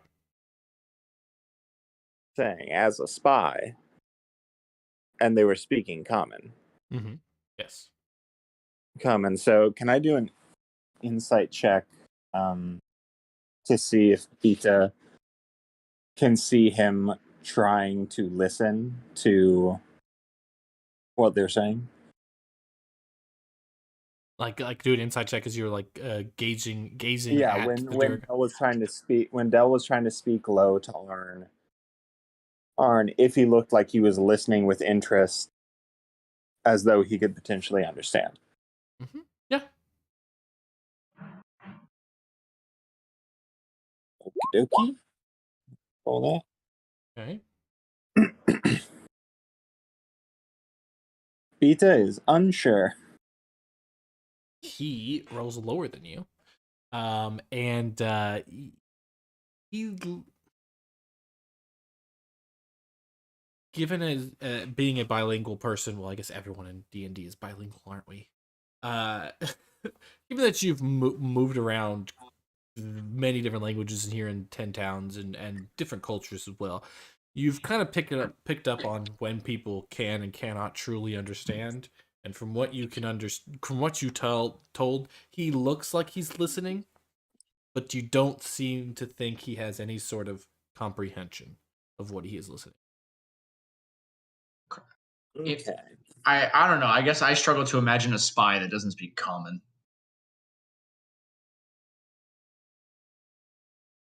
Yep. I struggle too as well. Yeah. Beta asks Del. Ask him who brought the Charlatan to the Sky Tower.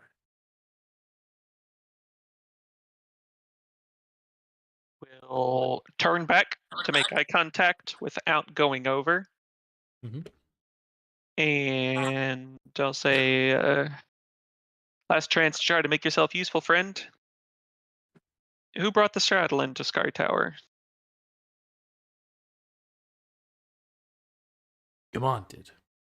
He has been supplying us with Charlatan for some time. It's part of our agreement with him. Gonna forego the deep voice and just do a nice soft voice. The Duergar now. Because Arn also has a rough deep voice. I don't think I was doing a well Too enough much job. rough deep voices. A lot. Everything. It's either high squeaky, rough deep, or regular. I get my 3 voices here. Corey's imagination is a world of bears. We talk about like fantasy racism here. That's me right there. Are they big? God. Okay, they're deep voiced. Are they small? Okay, squeaky. There we go. Only buff dudes allowed. And no one ever has an accent. No one has an accent. There are no accents in Dungeons and Dragons. Not in There my are world. bears and twinks only. Oh, man. Bears and twinks, and when Corey speaks in his normal voice, the person looks exactly like Corey. Yeah. Just a bunch of me's. Every human is just an AI adjusted version of me. AR art. Anywho. Yeah, different body, but it's just Corey's face superimposed on top. Yeah, so yes, the Duergar mentions that Gamon is the one who has been collecting the Charlatan and who initially brought it to Sky Tower. Sure Did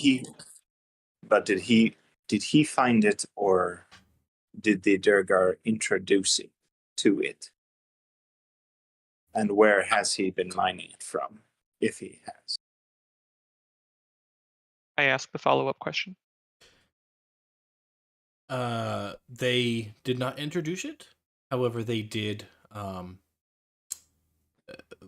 of, we stumbled upon one such vein on the mountains.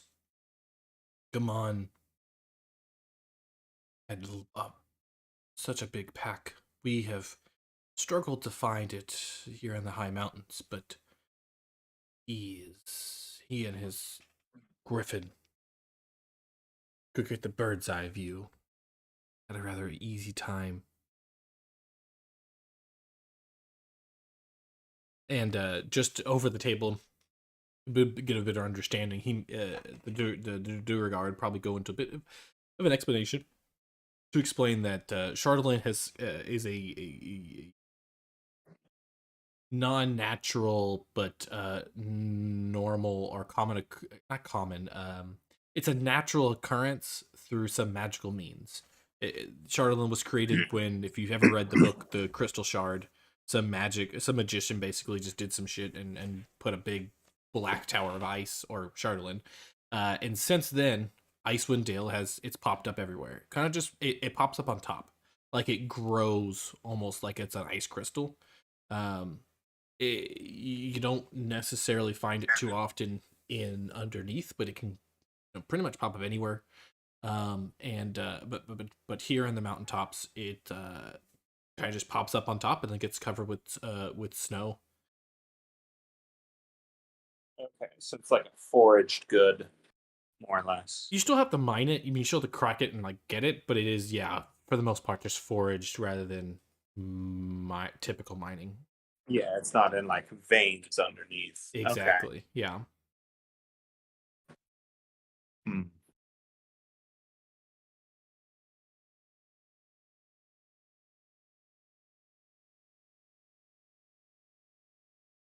So- Vita crouches down next to him, speaking in common, just looking in his eyes, knowing that he probably doesn't understand him. Says, "If I had my way, I would stand you up, bind your hands above your head, and place spears against your chest, so that as you grew tired, you would slide onto them and die slowly."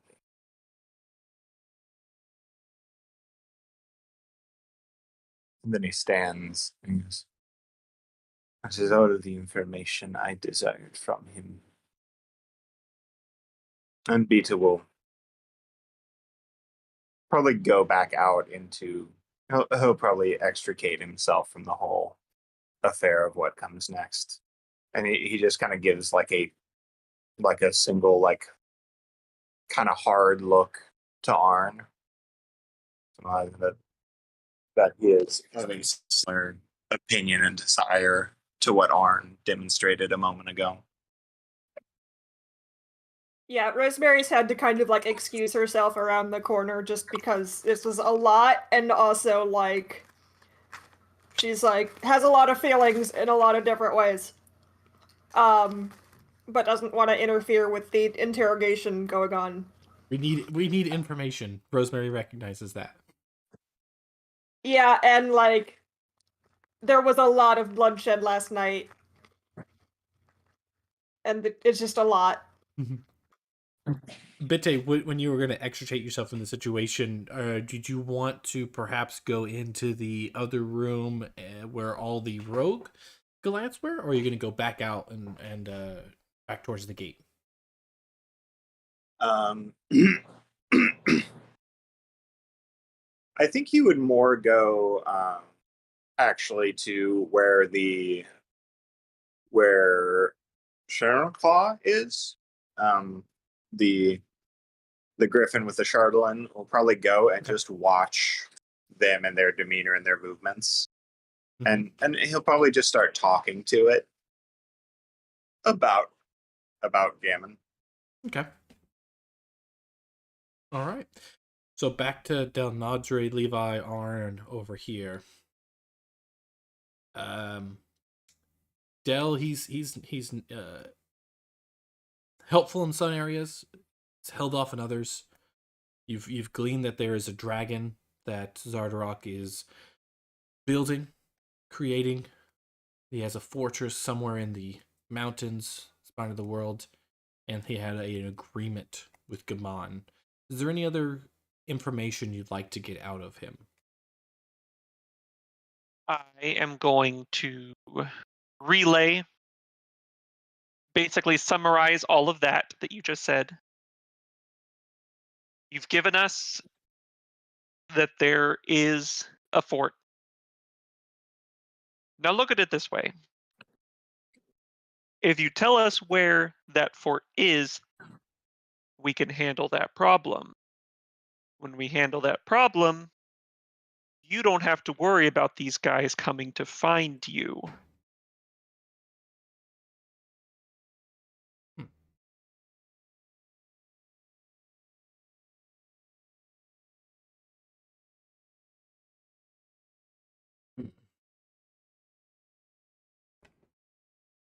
I don't know. I don't know if this is going to be...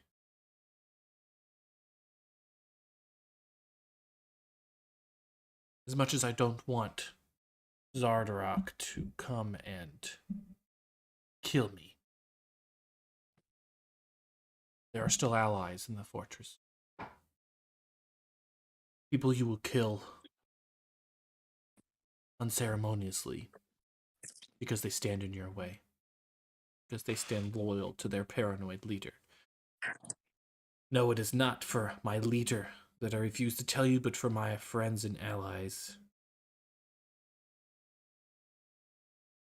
We can still rebuild after he's gone. And still destroy 10 towns another way.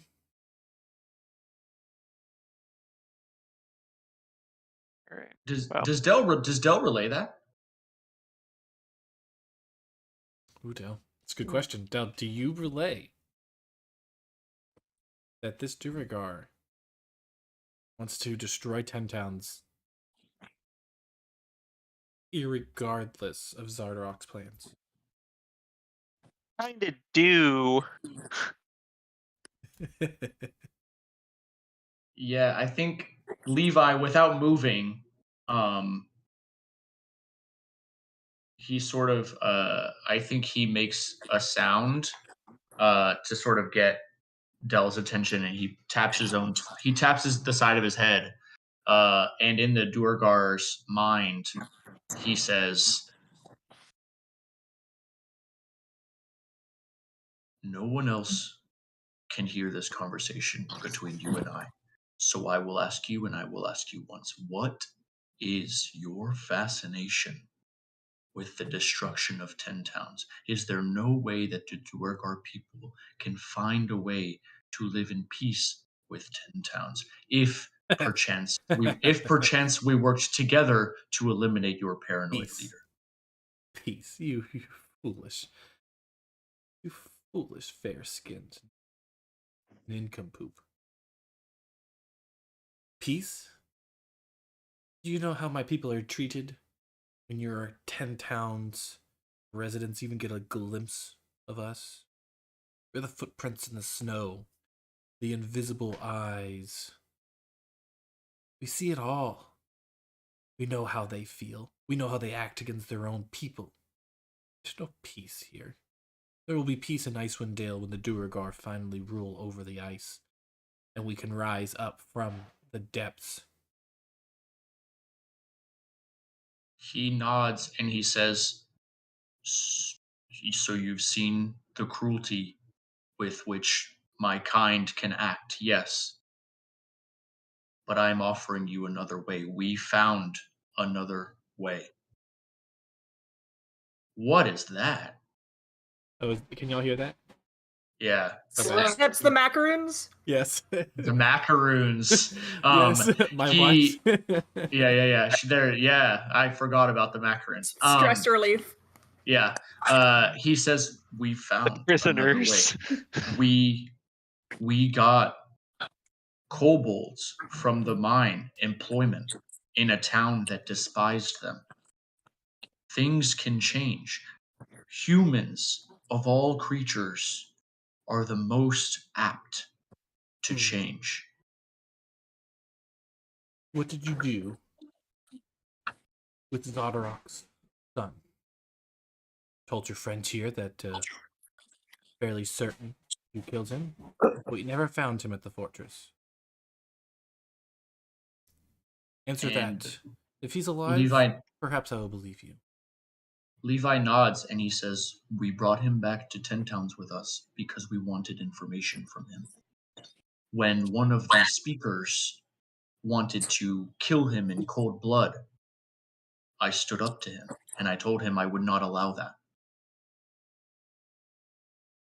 And so, in lieu of a trial, I gave the princeling trial by combat. He fought valiantly and died with his axe in his hand. Trust me when I tell you that. But in the end, he was not strong enough to win his trial." Axe in his hand. Did you throw it at him while you were throwing a spear? Actually, he'll probably say throwing a dart. Levi smiles and he says, "I'm not one for lies. I did not fight him. The town speaker which he had harmed did. And no, He was slain with a sword through the chest in hand-to-hand combat. All your story has said is that, or has told me, proven, is you have heroic ideals,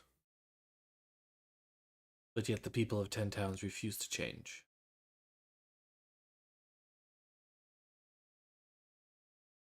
You are not And enough. Levi shrugs and he says, all I can do is my best.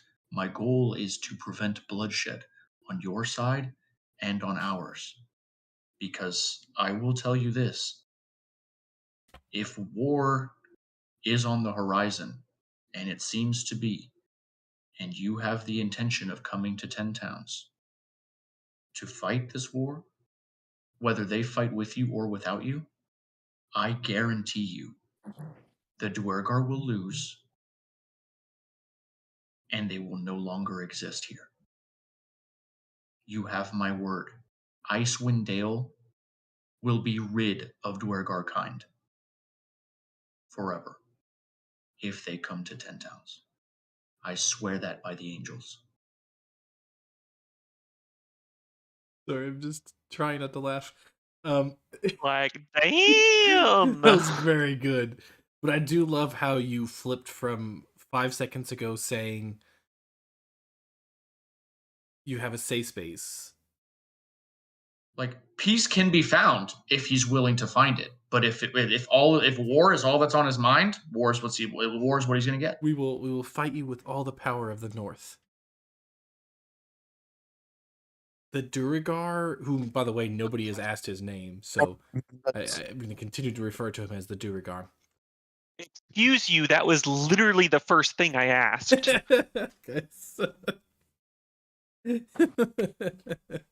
I don't believe that. We're definitely not recording this for any sort of proof. So his name is Qualkin. Qualkin. Christopher Qualkin. Hey, great man. He just looks at you, Levi, and he chuckles a little bit. We shall see. We shall see.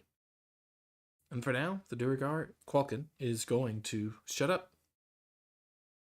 Yeah. Levi just nods to Del, and he starts slowly making his way out of the room. All right. So, I want to move things a little bit quickly. Dale, do you have anything else you'd like to do before we wrap it up with this interrogation here? Since I have no in-game knowledge of Levi's conversation, before he goes, I'm going to put a hand on his shoulder and be like, look, we tried everything we could for him, but I don't think these guys are redeemable. And I think maybe we can't save them all. You might need to come to terms with the fact that this guy might be getting executed. I did have one more thing. You know what? Actually, before, as you say that, I think you get an answer from Levi that is surprising. I think he turns over his shoulder and he says, leave him to Arn. And he walks away. Oh. I do have two more thoughts on things we should ask / get from him. Yeah. By all means, I am your mental mouthpiece. You could just you whisper into my ear, and then I'll telephone over to him, and then whisper back into yours. All right. Yeah. Well, okay, sweet baby. Just to say that I'm gonna let you just ask questions, and Corey, you can respond directly to him. We can just get me as the middleman. Yes. Getting confirmation as to whether it was. Oh wait, no. So was it Duergar or Zentarum activity in Tourmaline? Like the mine. I want to say it was Zentarum. Thinking about it. It was Zentarum. One of the other 10 towns. Okay, gotcha. Yeah, Targos. Yes. Zentarum influence from Targos. Okay. And then the other thing was maybe getting some of this in writing. So that when we go to like the town speaker meeting and we're like, hey, here's this imminent threat. Oh, we heard it from a guy that we then killed. We would actually have some kind of documentation. But the rub for that is A, none of us speak his languages. And B, so we wouldn't know for sure what he was actually writing. Like he could just write like a fucking recipe. And then we get there and we're like, we've got this sworn confession. It's like, that tells you how to make a Dutch baby. I'm sorry. Of all the things they could bring a recipe for, it's a Dutch baby. I recently started making Dutch babies. I can't decide if I like them or not, but I keep making them and eating them. You could definitely try that. The second option, what you also alluded to, is a possibility. Could bring him along, fucking prisoner. Why not? You could. It is. I will leave it at this point up to you, Delnadre, and Rosemary. You're there, so if you'd like to chime in on this as well. Levi, did you tell that to Delnadre in his head that leave him to Arn, or was that a? Oh, it was absolutely in his head. Yeah. Okay. So you see Levi kind of like walk away. Rosemary, Arn, Bitte, and Delnadre seem to be wrapping up their conversations, at least by what you can tell. What is this? What is the decision here with this prisoner, y'all? Rosemary, like, would prefer not to, like, just execute or, like, cruel or unusual punishment towards someone who technically surrendered, but also she knows that she's, like, a stranger in a strange land right now, so, like, at the end of the day, Arn is the, like, leader of the tribe, so it's kind of up to him. But she is gonna, like, look over to Bitte and Delnadre and just kind of, like, a little curious, but also, like, ready to step out if needed.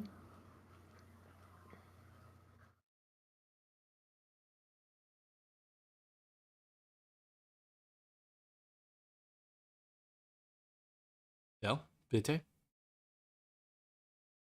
Oh, I'm so fine with just leaving him to some Goliath justice.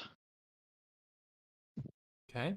And Bitte, as the Beta is also fine with leaving him to Goliath justice. All right. Arn. Guys both kind of give Arn the look. He nods, picks up the Duergar, and kind of just walks him over to throw him with the rest of the prisoners there, from the rogue Goliaths. Then we're gonna do a little bit of a time skip because it is still the second day. You guys, each of the players now has one full day of activity to do whatever you wish. I'll give you like a paragraph to explain what you want. You have some questions in there if you need any clarification on such. And then we are going to resume with Ogalai and the his contingent, his group arriving for the summit. Yeah. Her, sorry. you good?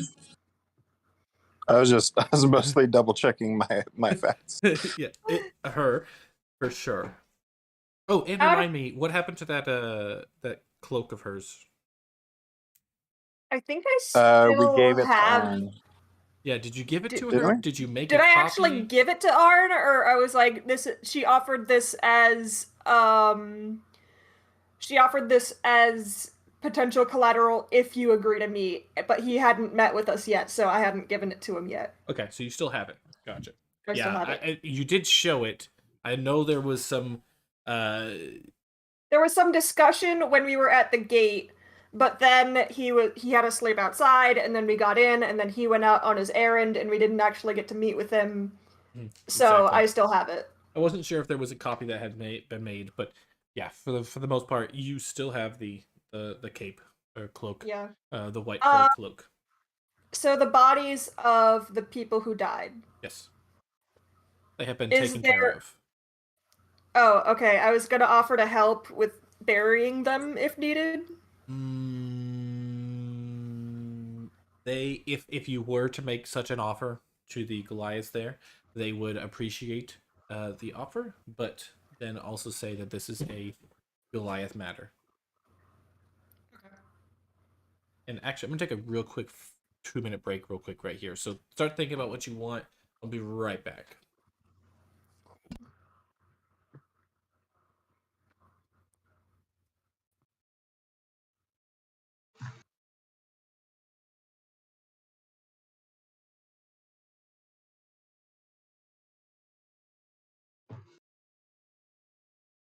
Levi's gonna sit in a corner and try not to throw up blood.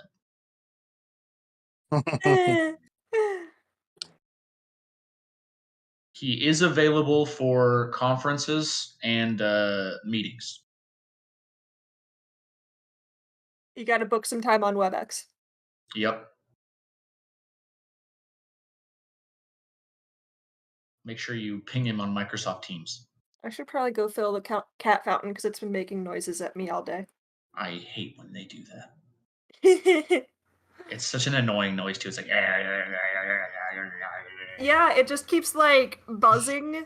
Yep. And it's It's just like a low drone that just exists in the in your mind. Yeah, and there's one out in the family room and one in the bedroom, and like it'll wake me up sometimes if it like starts to get low in the middle of the night. Be like, oh shit, it's like making noises now. Yeah.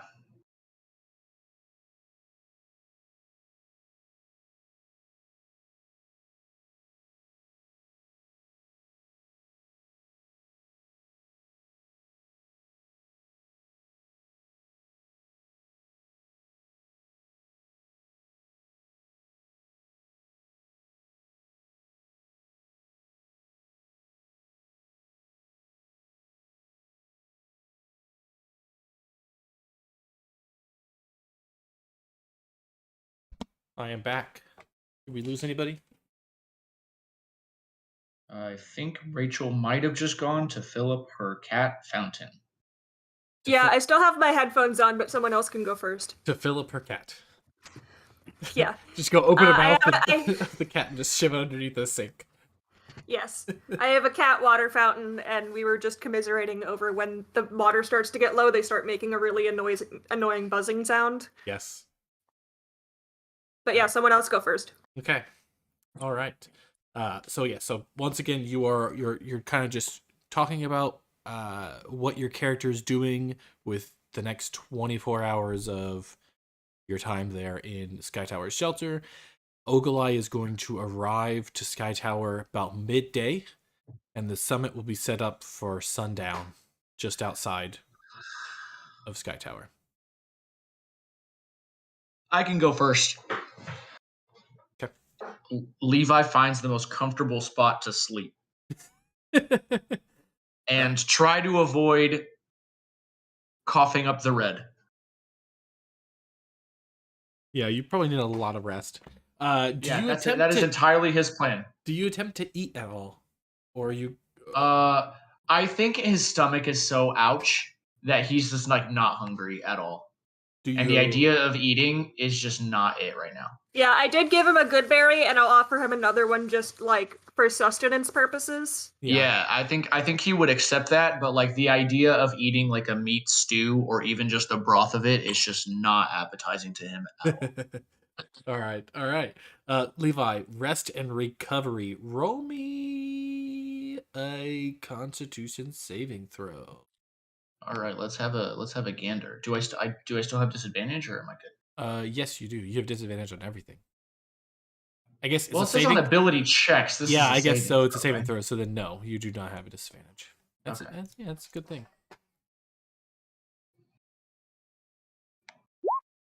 21. 21. 21. Well done. Recovery goes well. You're able to keep the red inside. You are able to Yes. find a relaxing spot, and for the most part, you despite being in pain, feel better. Like not in like a you feel the slod gone, right? Yeah. It's like Yeah, definitely. it was growing in your stomach. It was there. You could Yeah. at times, it's like you knew it was there, but now it's It was uncomfortable. it's that comfort. It's like Yeah. after surgery, you got rid of something that's hurting you. You're still in pain from the surgery, but it's different. So Makes yeah, sense. well done. Can I do I have the option to maybe roll a hit die so I don't just have 9 health by chance? Oh yeah, 100%. You had a long rest as well. Yeah, well, I don't think I should go back all the way up to 53 personally. Yeah, But if I could just roll one hit die when I get a really good rest, I think that makes sense. that works. So Yeah. I'll just roll I'll roll 1d10 and plus my constitution modifier, which is 3. Very nice. And I'll take 9 health back. Double your health. Yeah, all right. double it. I'm feeling twice as good, which is still not very good. Bitte, let's have you go next, if you're ready. Yeah. So so this is while we're waiting for Ogalai, or Ogalai is sitting. Okay. This is before Um, Ogalai arrives. Okay. So before Ogalai arrives, Beta would probably stay watching the Griffin, and maybe talk with the Griffin Keeper when they're there. Try and figure out what the plan is to do with them. Beta can't decide if maybe he wants it to die or he wants to take it. The Griffin? The Griffin, yeah. I would say the tamer, although in your conversations with Rahi the tamer, he would express his condition, difficulty to weed sharp talent off that addictive, something so addictive. But he would not agree to a non-Sky Tower Shelter Goliath taking a Griffin at this time. At least not until he might mention you've spent more significant time with him. To give you a good example, in the book, it actually does have rules for you taking a Griffin. If you were to befriend Rahi, he would want you to spend 1 year with them of in-game time. That's fair. Before Anyhow, he lets you. so late night Griffin heist? Before he lets you take it. So should you decide at any point when we get a year, if that comes up, there's a possibility then. But there would not be any opening for taking even that or a small Griffin as a consolidation prize or as a party gift. Yeah, no, it's. Do you make any? He's leaning towards this Griffin. This Griffin probably should be put down, honestly. But yeah, I guess it's a good question. Do you make any attempts to try to take the shards out of Sharp Talon's nest? Well, he would want to find out from the tamer how the tamer wanted to go about that. Rahi most likely would respond. Sharp Talon, although filled with anger and compromised, is not a priority. If need be, they would leave her behind. Rahi is not in the camp of wanting to kill the Griffin, despite them being corrupted. However, he would look into it. He's more so he wants to save Sharp Talon from corruption than to put them down because they're too far gone. Or if anything else, get rid of Sharp Talon by just saying bye-bye. Like, capture her, throw her off the cliff, chunk the Shardolins off the shards as well, and then just Sharp Talon just goes on her own. Gotcha. Okay, interesting.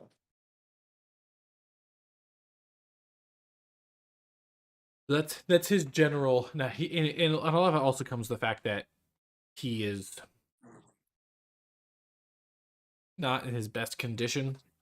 He doesn't know, like, he has to recover for a little bit, and Sharp Talon and Gamon have been collecting Shardolin for a while, so he's already lived with Sharp Talon for a little bit, so he doesn't see an immediate danger. Okay. So, knowing this, would you attempt to take away anything from Sharp Talon? Would you like to make any action on the Griffin? I think maybe Beta would just try and communicate and see if that would work. Probably not, because beast and not monstrosity, and just like watch or try and like not take the Shardolin away, but just see if he can get close without triggering aggression. Yeah, with the way that she is holed up in the back of the little enclave or room that Gamon had, very much kind of curled in the back, defensive stance, staring at the doorway. You are a hunter. Would you want to try to capture it?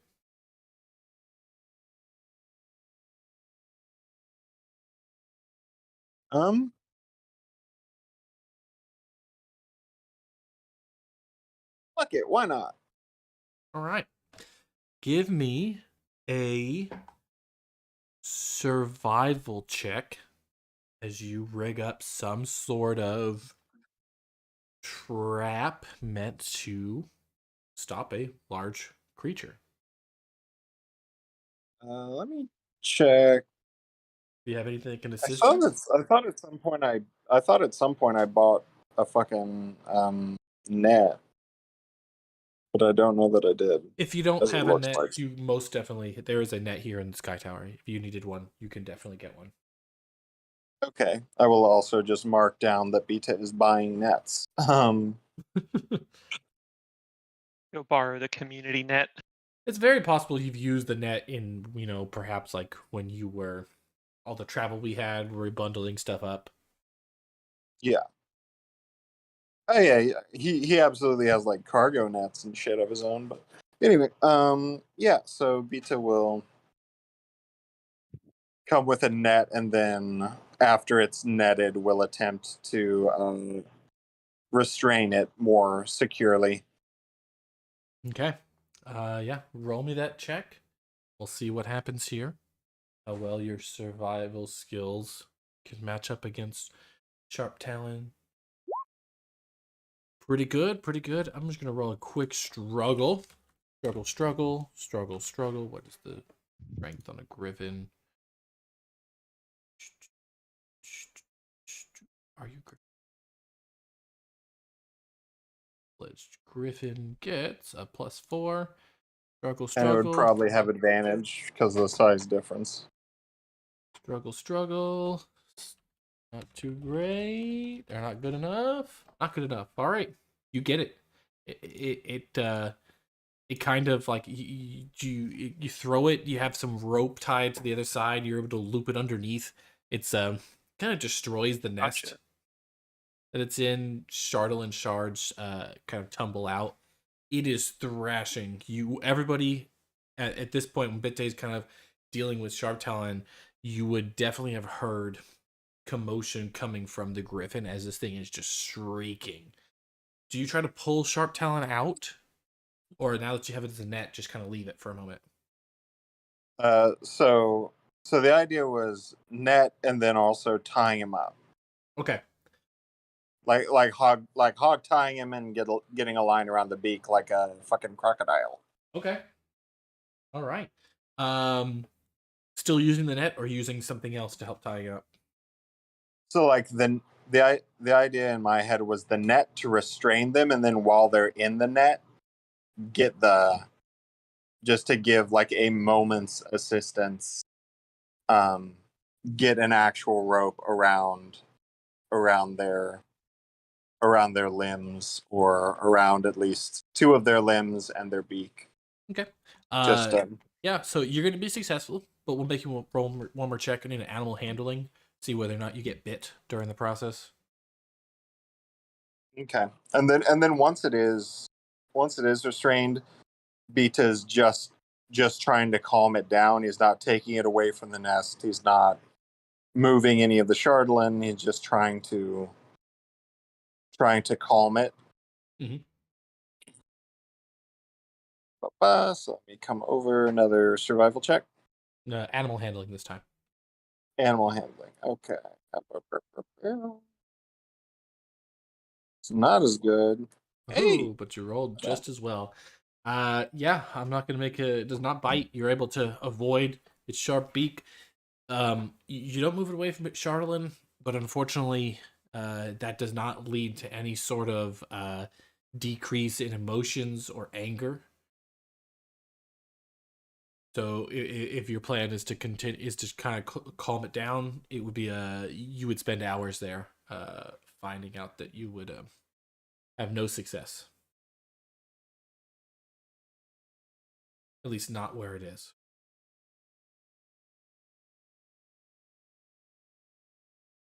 Okay. So even just trying to get it to be calm in the place that it is most wants to be. While bound, yes. It does not calm down while bound. Even if it is still sitting on top of its nest. Okay. It is extremely paranoid. You guys touched on it a little bit with when Qualkin was talking about Zardarok and how the Chardolin is corrupting it. Sharptown is not going to act like a normal griffin while still in contact with Chardolin shards. Hey, Bitte, do you have Speech of the Woods still? I think we talked and you had that at some point. Yeah, Beta still is able to speak with beasts. But this is a monstrosity, so it may not 100% align. Wait, I could talk with it during the fight.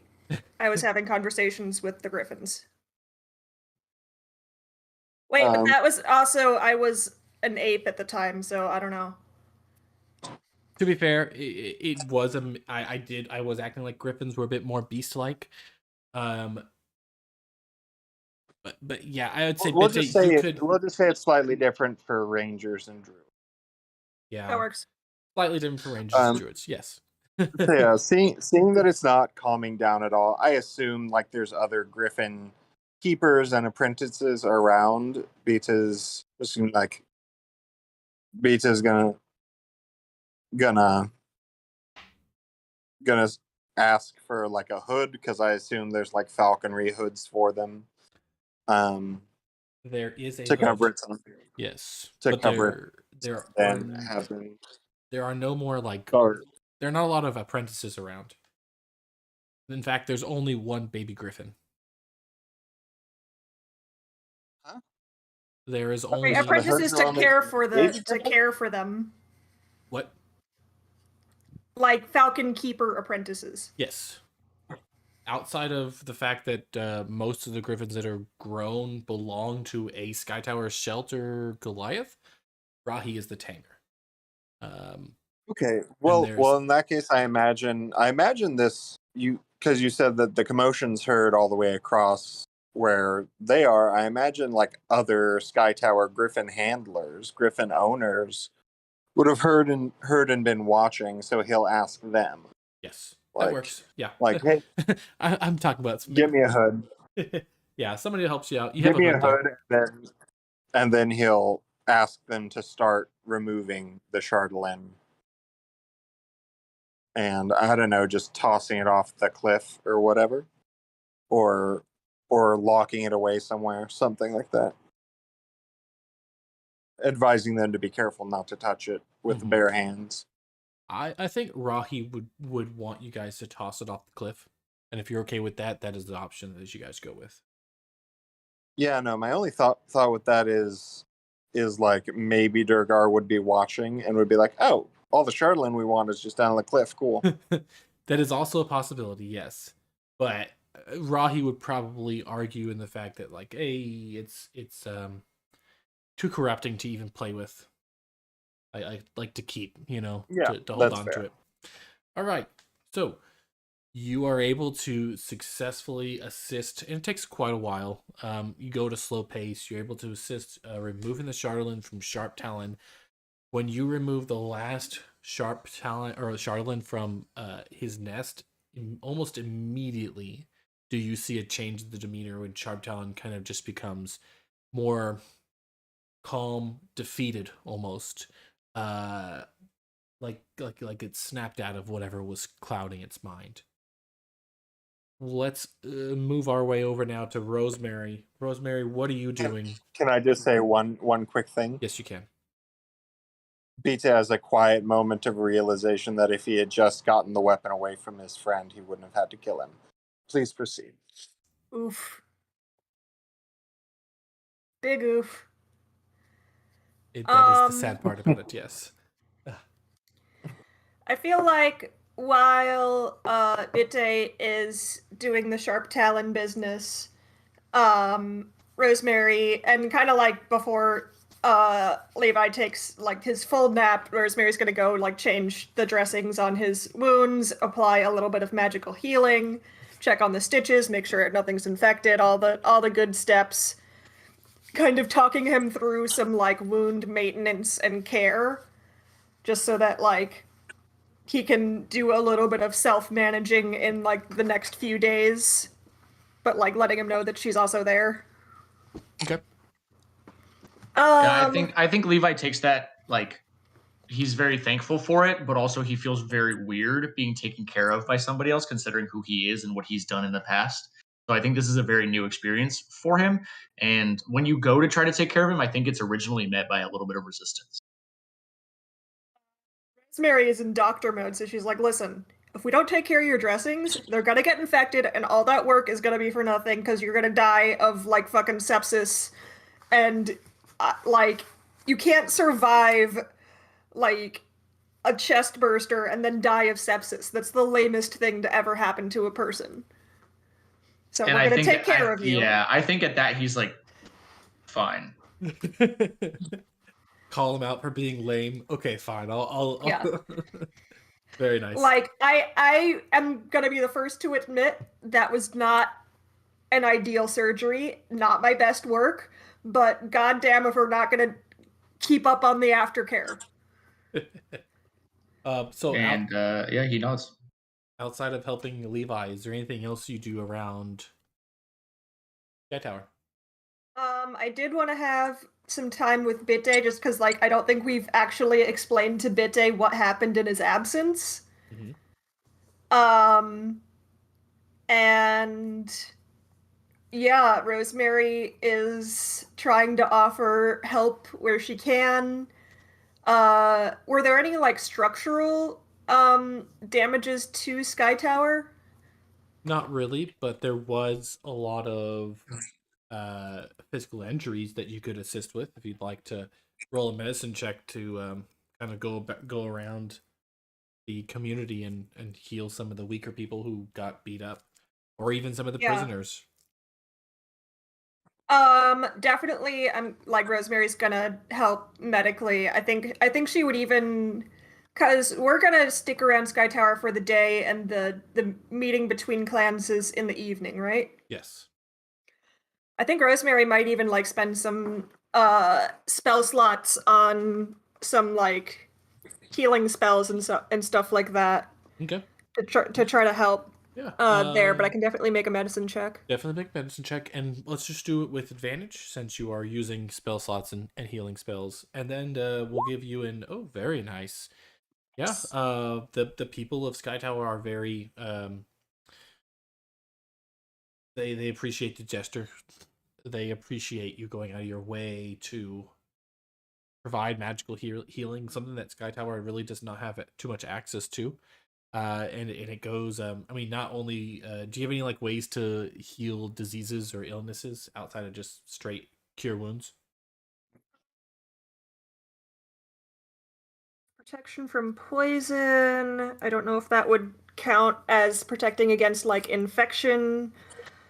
I know she definitely has like the druid knowledge of plants and poultices that like can resist and like help fight off infection and like keep a wound clean and like disinfect that sort of thing. Okay. So beyond just helping out with, or besides rather, just helping out with what happened the night before, you're able to help some other lingering injuries. You know, perhaps one of the Sky Tower Goliaths have a pretty bad wound from when their griffin just kind of got them with a claw, and they have just been like, yep, and that's that. And you're able to kind of clear out some of that and assist with that as well. You mentioned you wanted to talk with Bitte. Now's a great opportunity before we move over to Delnadre and then kick off the summit. Yeah. So yeah, she'll definitely like go find Bitte and be like, okay, like, promise you're not gonna be mad at me for doing stupid stuff because you weren't here. I don't think I have the energy to be mad at you, Rosie. Thanks. What happened?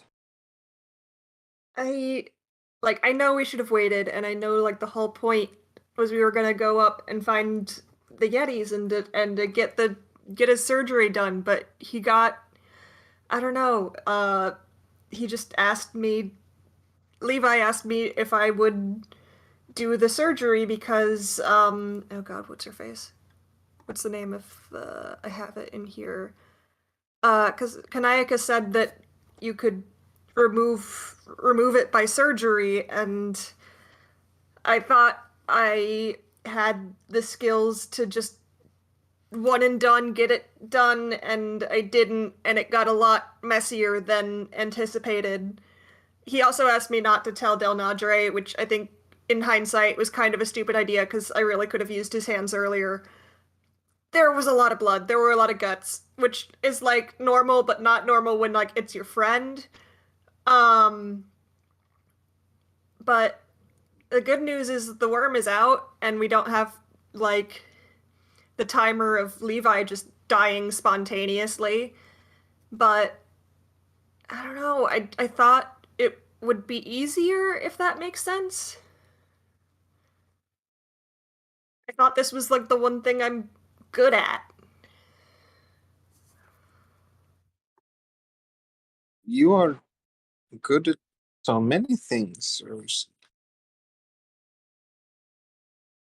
I just You didn't need to prove yourself if that factored into your notions. It's- maybe a little.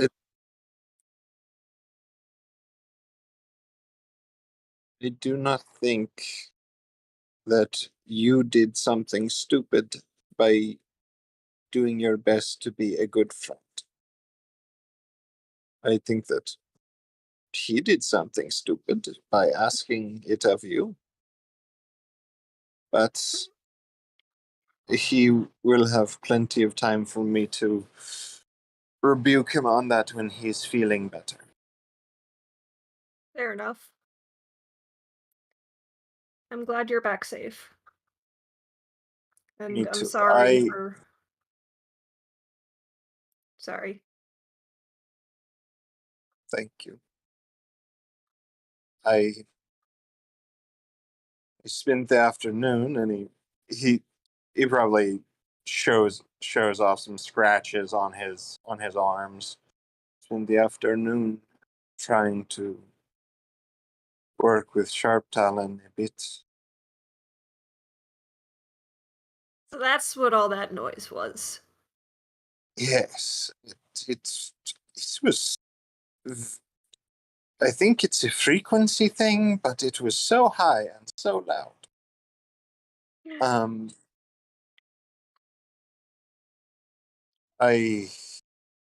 When they took the Shardalin away was when Sharp Talon seemed to come back to its senses, and I think if I had only taken the Shardalin away from my friend, it would be different. Maybe.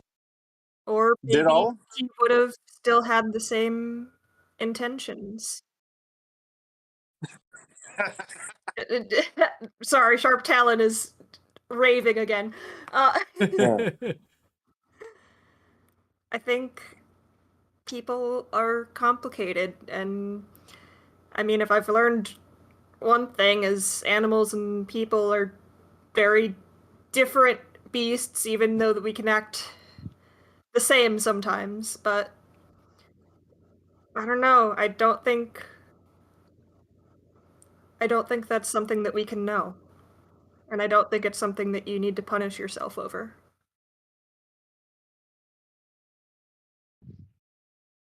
I know, it's just easier to feel anger at myself than to acknowledge feelings of loss. That makes sense. It's not your fault. No, I thought that being chased by a crazed yeti would be the most challenging thing that I would face in this leg of our journey.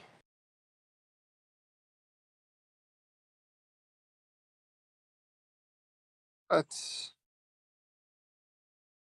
I think a lot of the hardest battles aren't the actual battles, if that makes sense. It's dealing with everything else.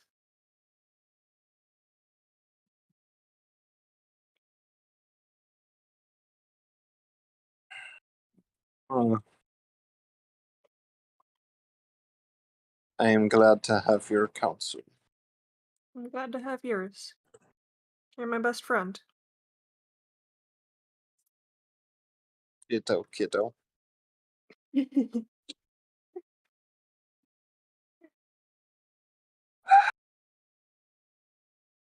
Shouldn't be long now. Here, give me your arm. I'm gonna patch you up before the council. All right. Ah, fuck, iodine. Oh yeah, it stings a little. All right. Let's go over to Delnadre. How adorable. Del, what have you been doing in the 24 hours?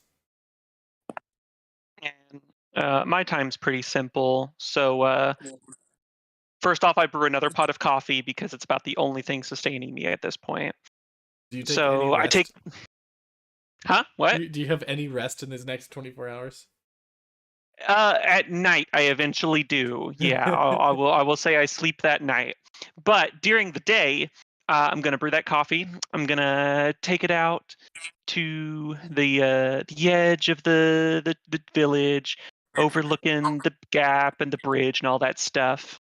And I'm gonna pull out my pipe because I have a pipe, and I'm gonna pull out the tobacco that I got from Granny Olavessa. Okay. Because all the old people are freaks and they had some good stuff. And I'm just going to have myself a nice, relaxing day. About midway through, it gets a little weird because I'm just kind of chilling and there's just screeching and terrible noises coming from like off to the east. Yeah. But that's whatever. That's just a thing. And then, I'll kind of about midday or so, I'll get up, head back in, and I'll look out and I'll see a twinkle in the distance. And it will slowly get bigger and bigger. And hey, it's Tansy! She's come home! To be honest, I was like, what is happening here? Yay! Welcome back, Tansy. Did you deliver the message? Tansy nods its head yes. Her head yes. Good girl. Good girl, good girl, girl. You notice there is some additional adornments to Tansy's body. Her little coat, a little pouch with some that's like kind of like loosely wrapped, so you can still get your beak inside and get the food that's wrapped in there. It was tied to her chest. Excellent. It's a little snack to take home.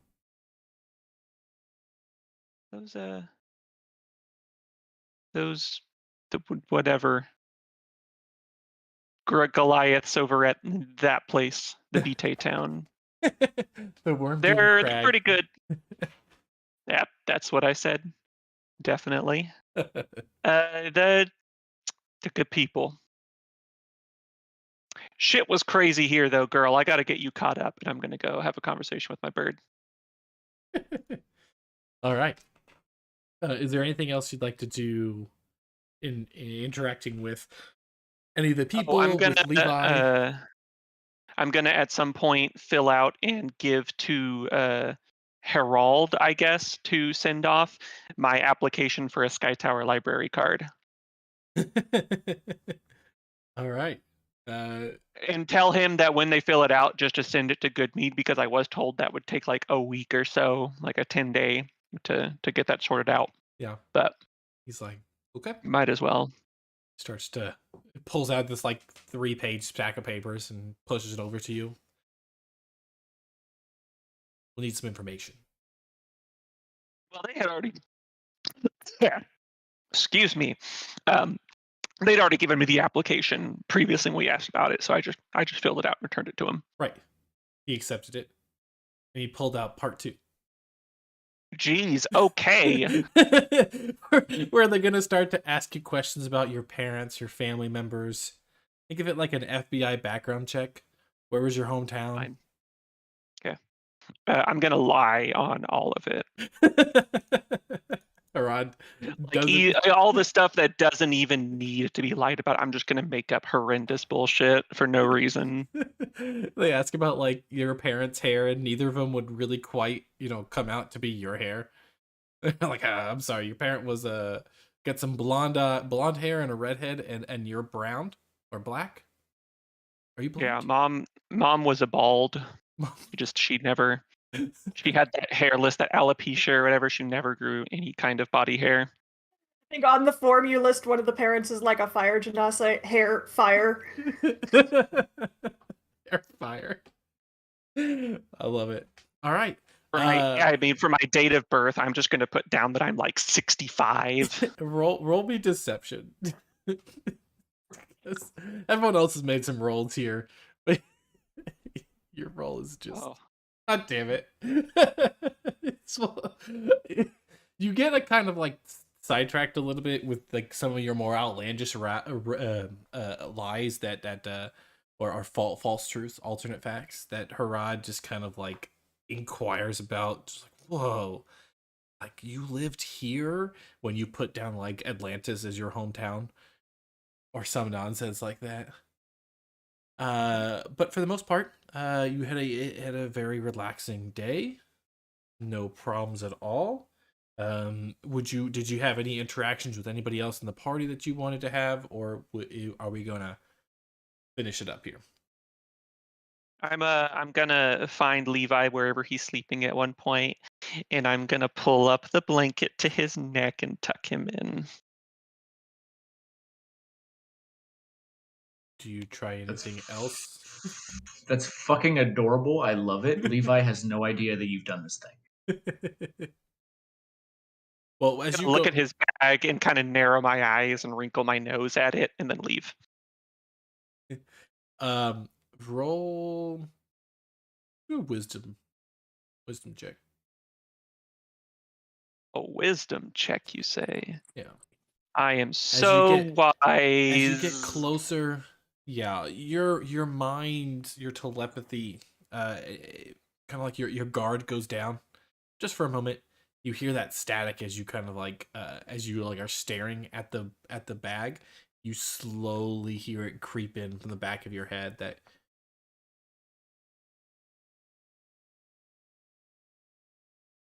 gets louder and louder before it just kind of like fades away as you look away. You might have heard just the beginning of like a nod it down or somewhere way deep in there. I don't like it. I leave. All right. So it is the next day, third day that you have spent here at Sky Tower Shelter. Ogalai has arrived. They have sent a messenger to the front gates and have requested Arn, anyone else he wishes to bring to the summit, as well as to bring their mediator. The messenger does mention that Bitte has been selected as the mediator for Wormdoon Crag's side. They have been set up somewhere off into the distance across the gate into a big open clearing. Where Ogalai, because they've been there for a little bit, has set up a small little tent, if you want to call it that. Really just something to block the sun as they relax. They brought some posts that they have set up, and since they've been there to just kind of chill while Arn takes his time and doesn't arrive to the summit until sundown or shortly thereafter, they as the party arrives with Arn, with a number of the Sky Tower Shelter Goliaths, including Kanayaka and Harad, you see that they are playing a game of goat ball.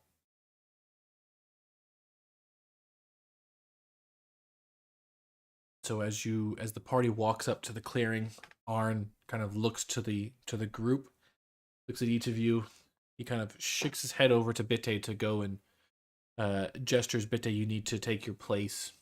And he's going to walk through kind of what the mediation is, so to speak. In past, many of the summits they've had during the feud to discuss land conflicts or anything they needed to discuss, they happened through a mediator.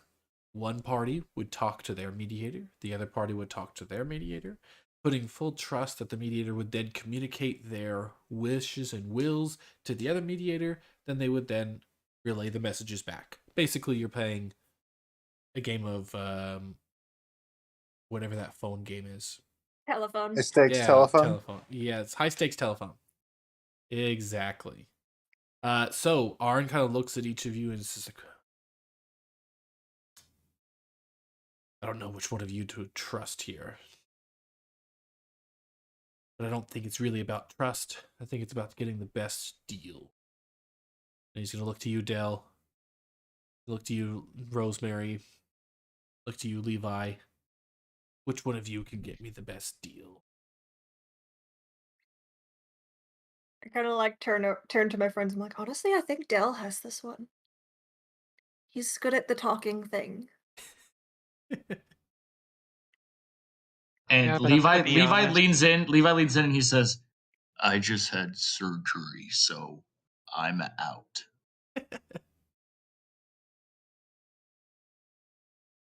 All I right. gotta be honest, Rosemary. I think you might be better suited for this. Really? Yeah. Like, not to.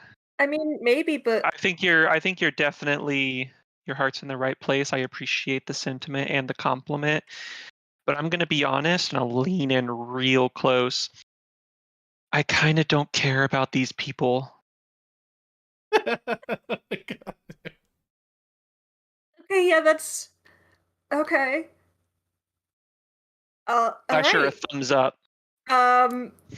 Rosemary will take a step forward and be like, I will do my best. Excellent. Before we send you over, There goes our girl. the cape, please. Arn asks. All right, so we did make a duplicate, right? if you want to have said you made a duplicate, I will allow you. You and Dale can get together and roll. Yeah. Whatever you think you need to roll to make a duplicate, and you'll present it to Arn at this moment. I was gonna say maybe like a nature check, 'cause it's like a pelt, right? Yeah, it's a white fur. And so instead of giving one of you guys advantage, we're just going to kind of take an average between both of your checks. So you're each going to have a chance to roll. You each choose what you think would help with the situation and give me an explanation why, and then roll. Do you think maybe like You can for do, you, Del, maybe like a dexterity check for like the sewing and stuff around the edges? Yeah. I'm gonna go with this. disguise kit. Fuck. So, not good. You present a poor mockery of a pelt. You must have forgotten you said Kate, but you remember famously she wears this scarf, right? Yeah, it might be a little small on you. I think your stature is just much bigger. Arn just looks at both of you. He's like, hand it over. I give it to him. No, not this. Oh. He takes it and throws it away. Hand it Ooh! over. Oh, you mean that cape?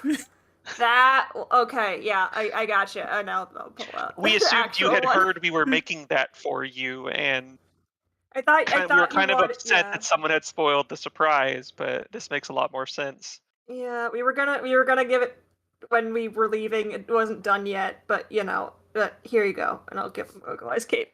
Let me just say that this is not making me have a lot of faith in my negotiators. To be That's honest, why you should I go want to with go me. with the guy. I kind of want to This go with was the guy my that's idea. recovering from surgery. But He's having trouble walking, so I think going back and forth might be difficult for him. it's true. All right, go then. For a second, Levi looks and he's like, I could. You know what? Never mind. All right, so Rosemary, you begin to walk out to what we will say is a stump, something in the middle of the clearing. Bitte, you've gone all the way. You've gone over to Oglai already, and she kind of welcomes you, and you're kind of welcomed back to Wormdoon Crag with some pats on the back, some hugs, etc. What do you relay to Oglai before you kind of want to get the gist of what's happening? What do you relay about what has happened thus far? I'll say, Chieftain, it is good to see you have made the journey safely. But we were originally sent to solve this issue of the missing hunter and the accusations. That was the original inciting incident, yes? Was the accusations about kidnapping a hunter? About, like, in regards to the feud, or in regards to why y'all came to Sky Tower? That why we were sent specifically. Why the Suspect. feud was escalating. Why the feud was escalating? Was it the missing hunter? I'm just making sure that was actually. It's a part, but more so it's the conditions that the Sky Towers are in. That the Sky Tower is in.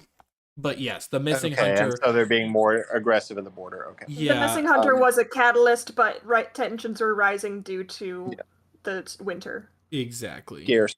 Gotcha. Yeah. But the the issue of the supposedly kidnapped hunter was in fact one of their own, corrupted by a crystalline.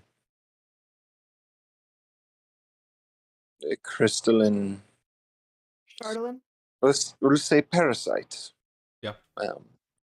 The Chardonnay. The Shardlin corrupted Oh. him, and he had been egged on by the Durgar threat that we have mentioned to you before we left. There was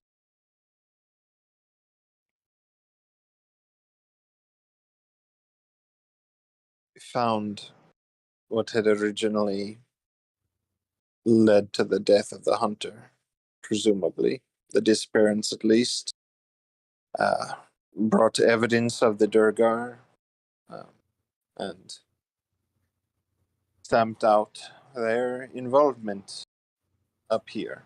I think we had been operating on the assumption of trying to redirect some of the aggressive energies here towards the threat on the Tin Towns and presumably later us. And I think we have successfully, not through necessarily more the Durgar's actions than our own, have indeed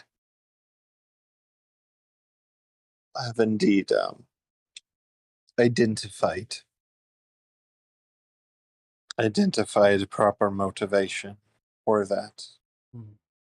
I think as long as we have a mentality of coming together to handle a greater threat, we will be able to accomplish much, and they will be receptive. Well, it sounds like Sky Tower is hurting. That they are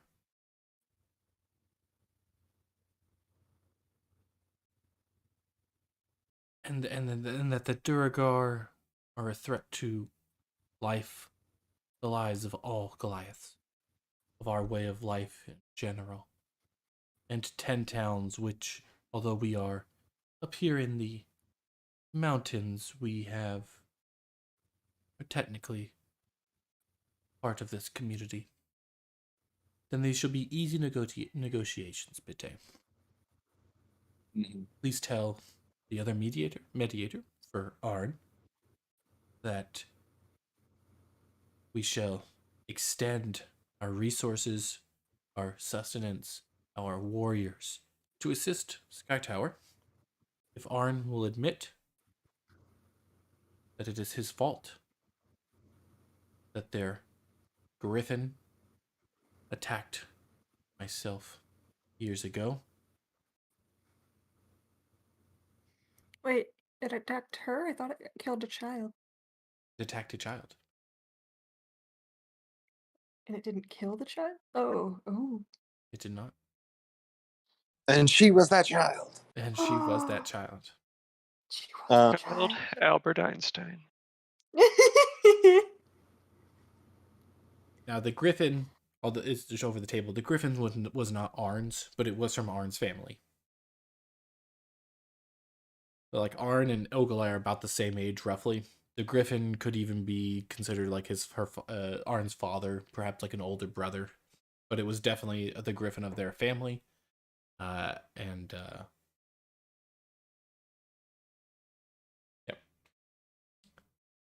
Gotcha. Beat will say, that will be difficult on his pride, but I will, as an opening offer, I think perhaps there is room to work from there. Yes. Bitte, Oh, and there's. Bitte, I know you have some acquaintances there in Sky Tower. I know they have dealt with a tough time. And did you relate to her what happened with Gaman? I didn't tell her who it was. Okay. But we can't look weak. We can't look. This is not the time to be soft. We must come at Arn with a hard choice, or else he will never respect us.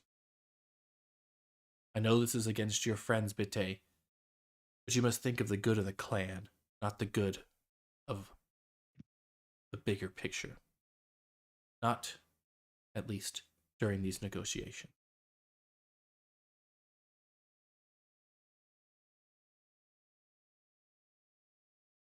Very well.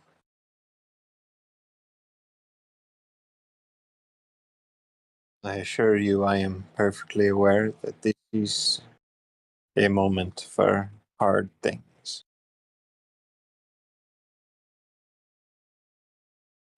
Oh, and it's worth noting we captured one of the Durgar. They seem to be planning to unleash a dragon.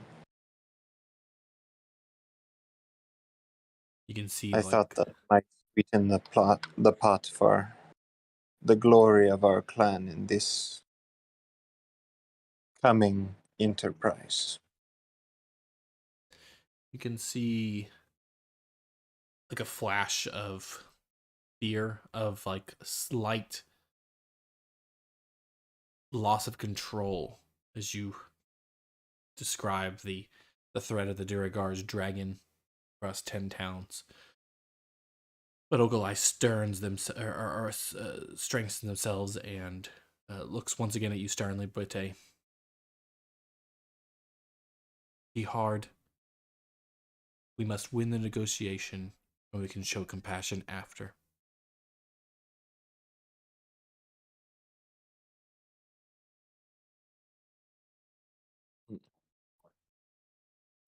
Beta nods and he goes to relay the terms. All right. So, Rosemary, Bitte, you're in the middle. Nobody else is listening to your conversations. Arn has not made any demands because Ogilai was the one who called the summit. So it is Bitte that walks to the center with any sort of direction besides what Arn said, which was get us a good deal. Get us the better deal. Hey, Bitte. This is kind of tense, but hopefully everything is good. What'd she say? The Sky Towers will have the full support of the Wormdoom Crag in the forms of sustenance, defense, aid, medical attention. As Arn must admit,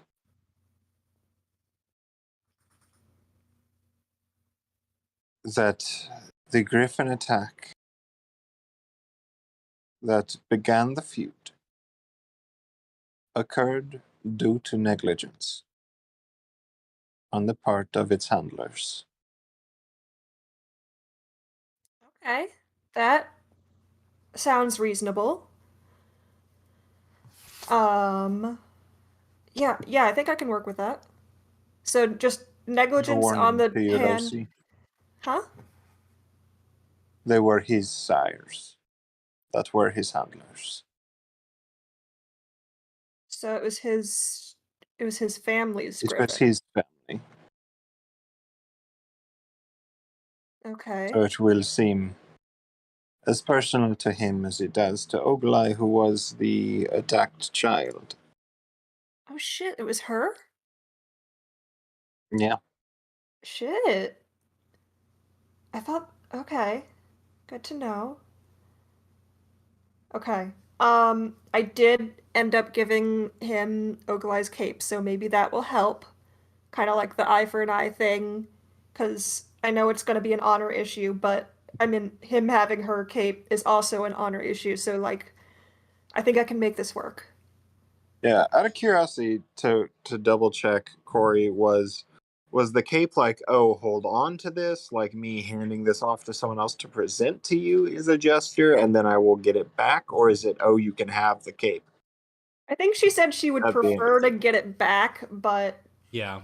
It is. Ogilai gave you the cape as a gesture because she knows that Arn has wanted the cape as a Mhm. I got your cape. I am one up on you. Mhm. She basically was willing to accept that concession, but now is and so necessarily getting back the cape isn't like a part of the plan. Would Okalai prefer her cape back? Yeah, sure, but she will cross that road and the one all kind of over the table. But like that, Yeah, we'll cross that's that gonna be like between them in the future, this sort of exactly. thing. Yeah. Oglai did not say anything during your conversation while Arn was standing over there, perhaps having Levi billow The cape their cloak. dramatically. Mhm. Yeah, I can work with this. Okay. So Rosemary, you go back to Arn. You relay your message. What is it? I'll say, all right, I managed to get y'all a pretty great deal. Food, medical supplies, defense, total support in the coming fight against the Duragar. And you have Ogalai's cape, which I know is going to be a black eye on her. The only thing, and I know that this is going to be potentially difficult, but I want you to hear me out. They are asking you to admit that the Griffin attack was due. The Griffin attack. The blame for the Griffin attack is on the handlers. What? But Arn stands listen up to and me. throws his chair back. Listen to me. I know that it is an honor issue, but you have you have Ogalai's cape. Cape. Like that's cape, already Cape. You think this cape is equal to the honor of my family, my father's griffin, who was hunted down by those Wormdoon Crag scoundrels once their kid got. And he just picks the cape off, like he rips it off his back and just rips it in half. it. Just like grabs and just pulls and just rips it in half, throws it to the side, looks at you, Rosemary, right in the eye, walking forward a little bit, grabs you on your shoulder, stern, strong grip, stares you down. Go back She just stands straighter. and get us a deal that I will accept. And Is your kind of pride pushes more you away. important than your entire clan? You They are obviously know offering you nothing everything. about clans. You don't know anything about the Goliath way of life. To admit dishonor on my family, to admit that we of the Sky Tower shelter, who have for such a long history, have found companionship, partnership with the Griffins, that we just simply did not know how to. No, it is unheard of, unacceptable. Is it stronger to admit a mistake in order to move forward, or to pretend that it never happened? Your goal is not here to convince me, mediator. Your goal is to get me a better deal. Now go Then and give get me something to offer in return. The offer is that we will fight the Duragar. We are higher up in the mountains. Sure, the Duragar infiltrated our midst, but that won't happen again. Wormdoon Crag is a much greater threat than Sky Tower. And if I need to wait them out, this insult boils my blood, let me tell you this. Go back and get me a better deal. And Arn is going to push you forward despite any sort of complaints, reservations you might have at this time. All right. I'm gonna go back to Bitte and be like, hey, I have an idea. Oh, What if they just fight it out? Like, not the whole clans, but just Arn and Ogalai. Give them a wrestling match. This is obviously between just the two of them.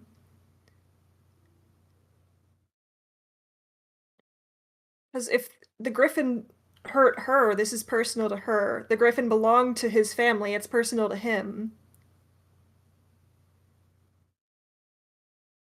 What if they just duke it out?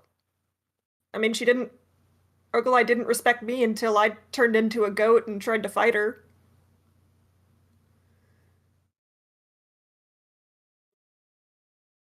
Hmm. It would give her the opportunity for closure she desires. It would give him the opportunity to settle the matter once and for all. That's my hope.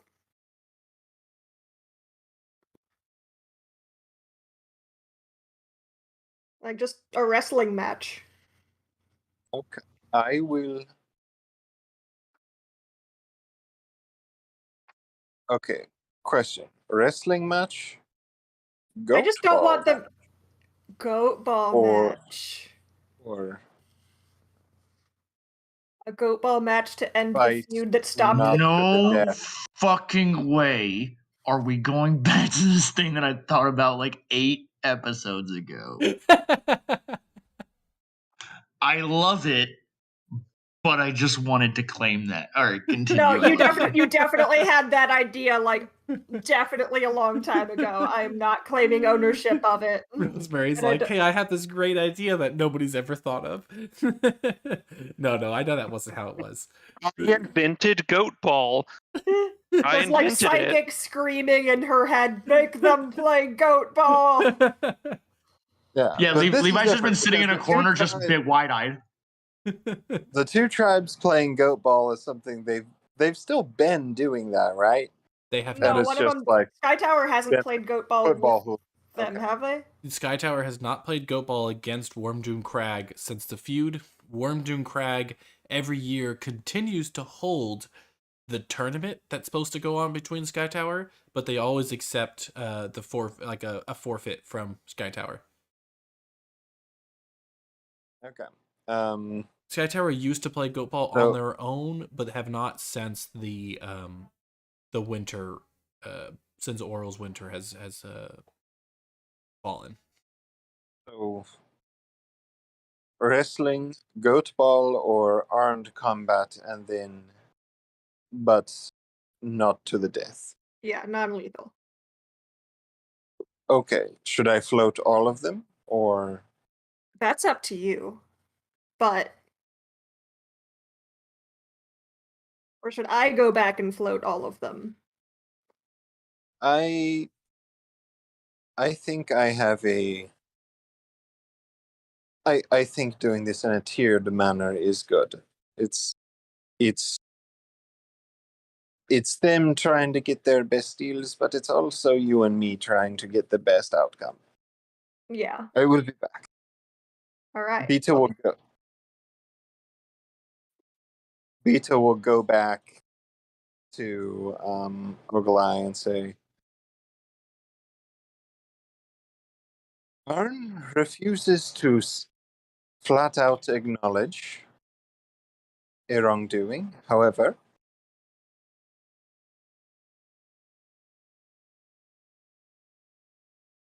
he's oh my god, advocate, is that the term? He's Negotiator. Yeah, he's mediator. negotiator. Mediator. I knew it started with an M. God damn it! His mediator has proposed a direct challenge between the two of you, the heads of the clans, to clans as the heir to the griffin, to the owners of the griffin that offended, and as the injured party in the exchange. A challenge in choice of wrestling, one-on-one goat ball, and armed combat, not to the death. Refereed by myself and the other mediator.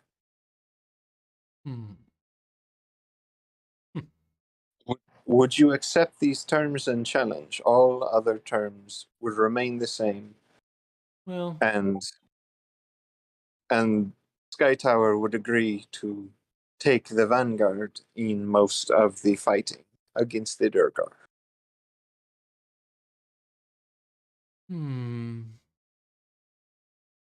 I'd like all of those options. I don't think that Arn will agree to Goat Ball. I feel as though they might be a little bit rusty on the rules in play. From what we've been told, they haven't played a lick of it. I do like the idea of getting to beat him up. I go with armed combat, not to the death. Hopefully. I agree to the rest of the terms. Once again, we are showing pity upon them, so we'll be gracious, so long as he knows it. So be sure to remind them about that. That we are being gracious? That it is our resources that will save them from this mess.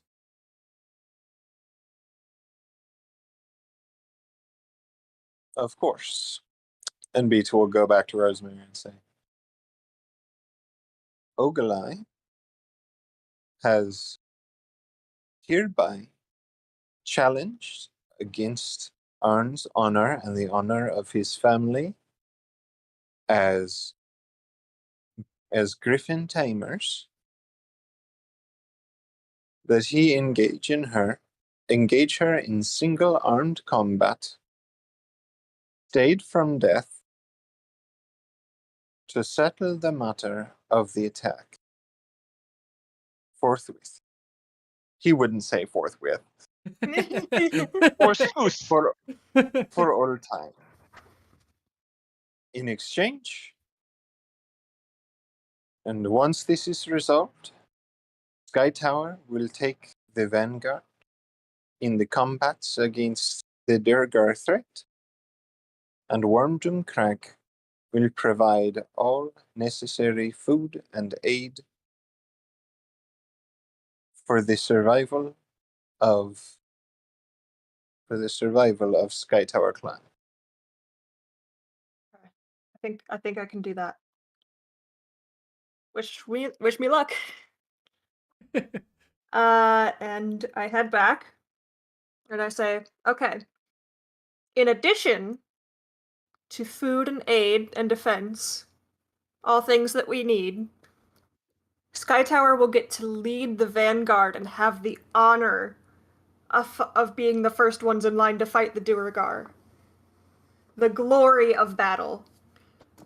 If you, Arn, engage in single armed combat with Ogalai to settle the matter of honor and the Griffin attack once and for all.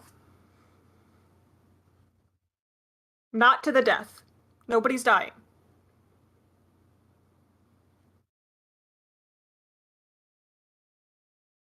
What better chance to prove your honor? So, Arn wants to beat me up.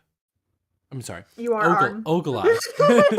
Ogalai wants to beat me up and then send our Goliaths to the front line of this fight against the Duergar, which we all know are vicious foes who fight to the death.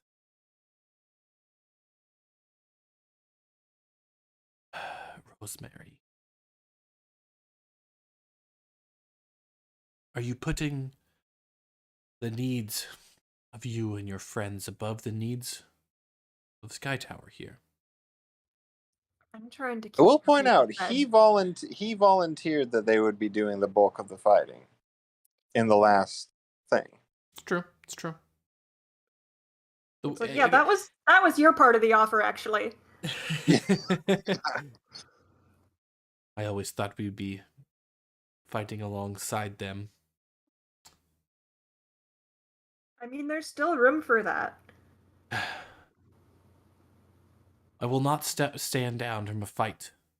Ogalai has I assume, issued a challenge, as she should. It's the way as it should be done. But one fight is not enough. Go back and tell his her mediator. Once a year, on this day, we shall fight until one of us dies, and only then will we ever have. Look, I will never forgive them for what happened, and I know Ogilai will never forgive us. This is... Then let it be between you and Ogilai, and I will tell her of once a year. You will fight, you'll get your tensions out, and then you will continue on for the good of both of your clans. Does that sound agreeable?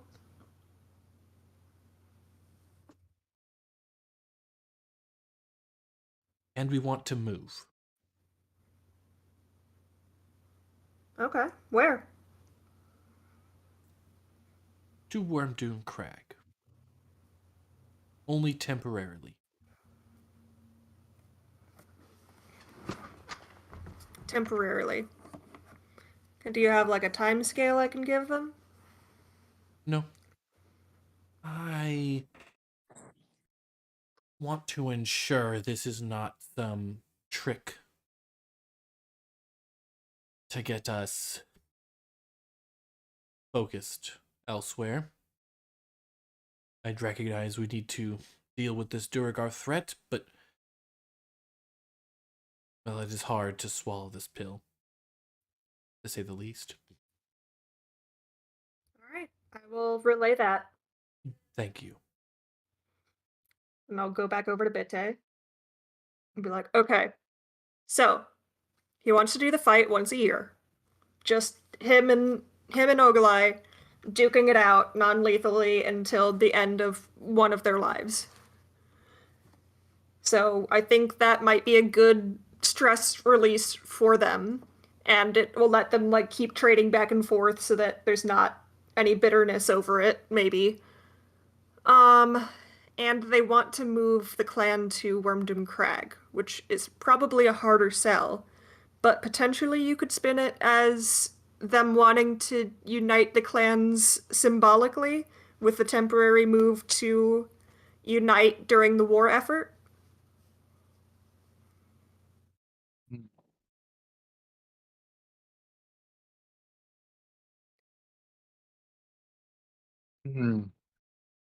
That will be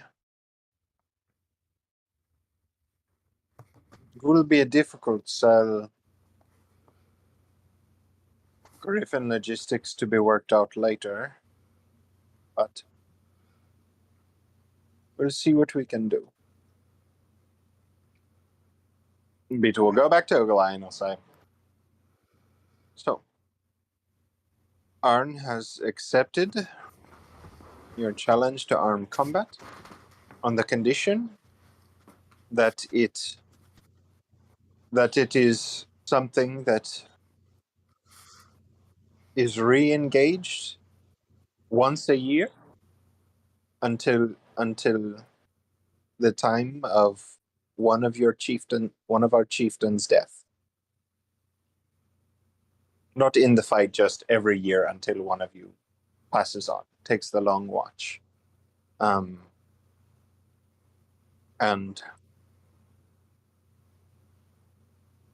And additionally, we would like to, for the time that we are entertaining this new threat, because Sky Tower was infiltrated, until they can know that it has been resecured, to relocate their clan to Wormdoom Crag.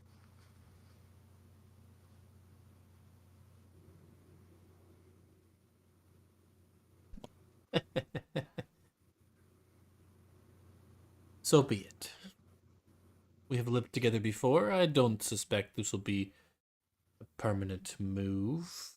Those Akhenathi have been in that cave for hundreds of years. But it'll make things easier for us. Won't have to waste time shipping up resources this high up into the mountain. We can easily share if we are closer together. However, the griffins must roost elsewhere. We have a side cave just outside of Wormdoon Crag they can stay. I would not be comfortable with them here. Please send this message over. And if he accepts, tell Arn that I am coming for him. She's going to pull out her axe and start wrapping the edge with some leathers to blunt it.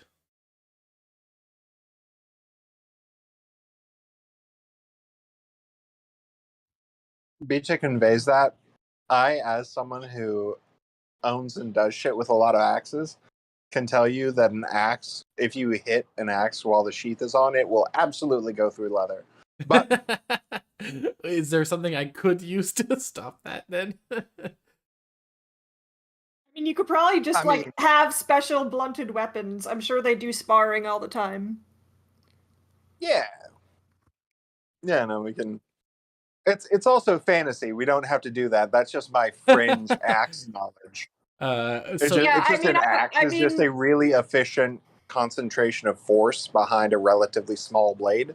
Fair enough. Yeah. I did suspect that. I was like, it's probably just going to cut right through it. But, all right. Ogilai calls They could also just go full gore and then get healing. But yeah. I was gonna say, even earlier, it's like the coughing up blood, it's like, oh, that's a real big problem in real life, but this is fantasy world, you could cough up some blood for dramatic effect. No, Ogilai calls for for some stone weaponry, and you see a very blunt axe, or rather a stone weapon shaped vaguely in the shape of an axe.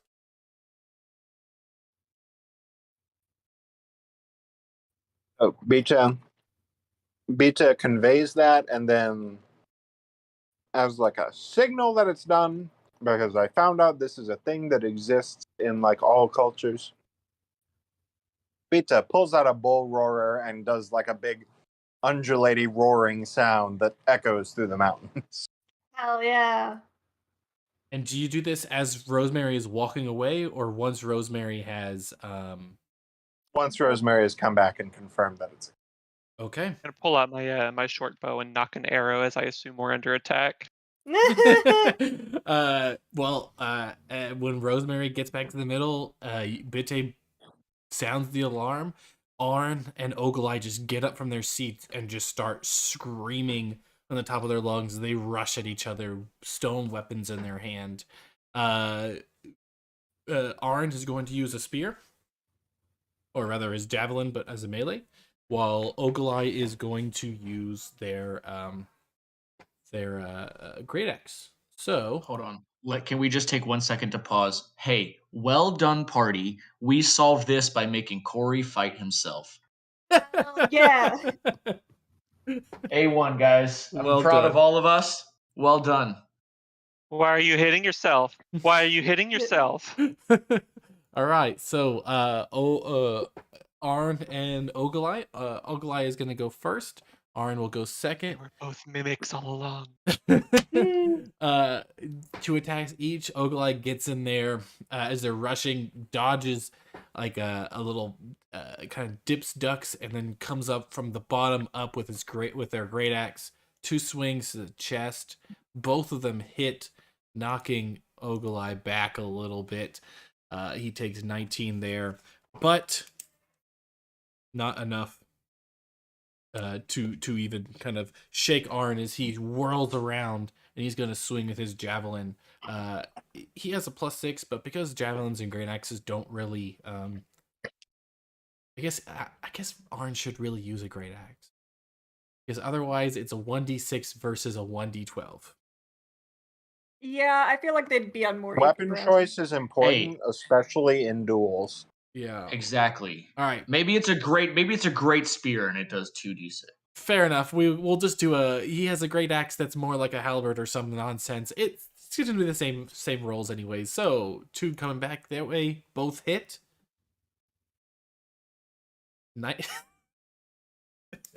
They're so evenly matched. 1919. All right, Ogle-Eye's back at it.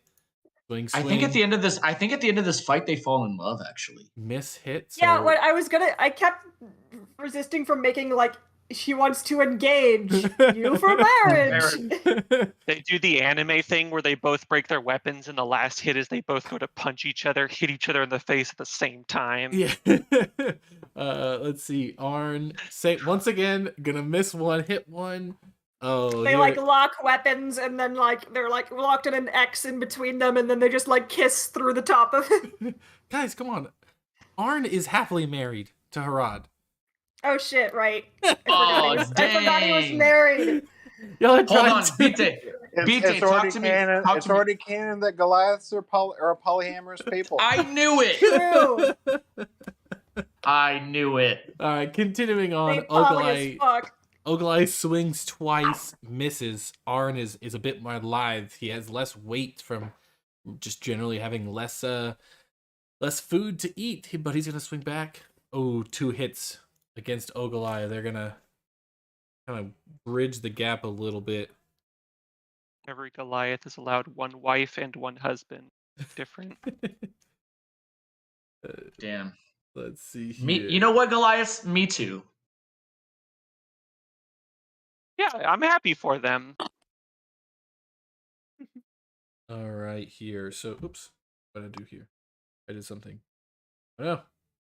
All Imagine right, trying to so arrange plans, though. It's just like, are you going to be with your wife that night? It's like, no, she's actually going to be with her husband or her wife.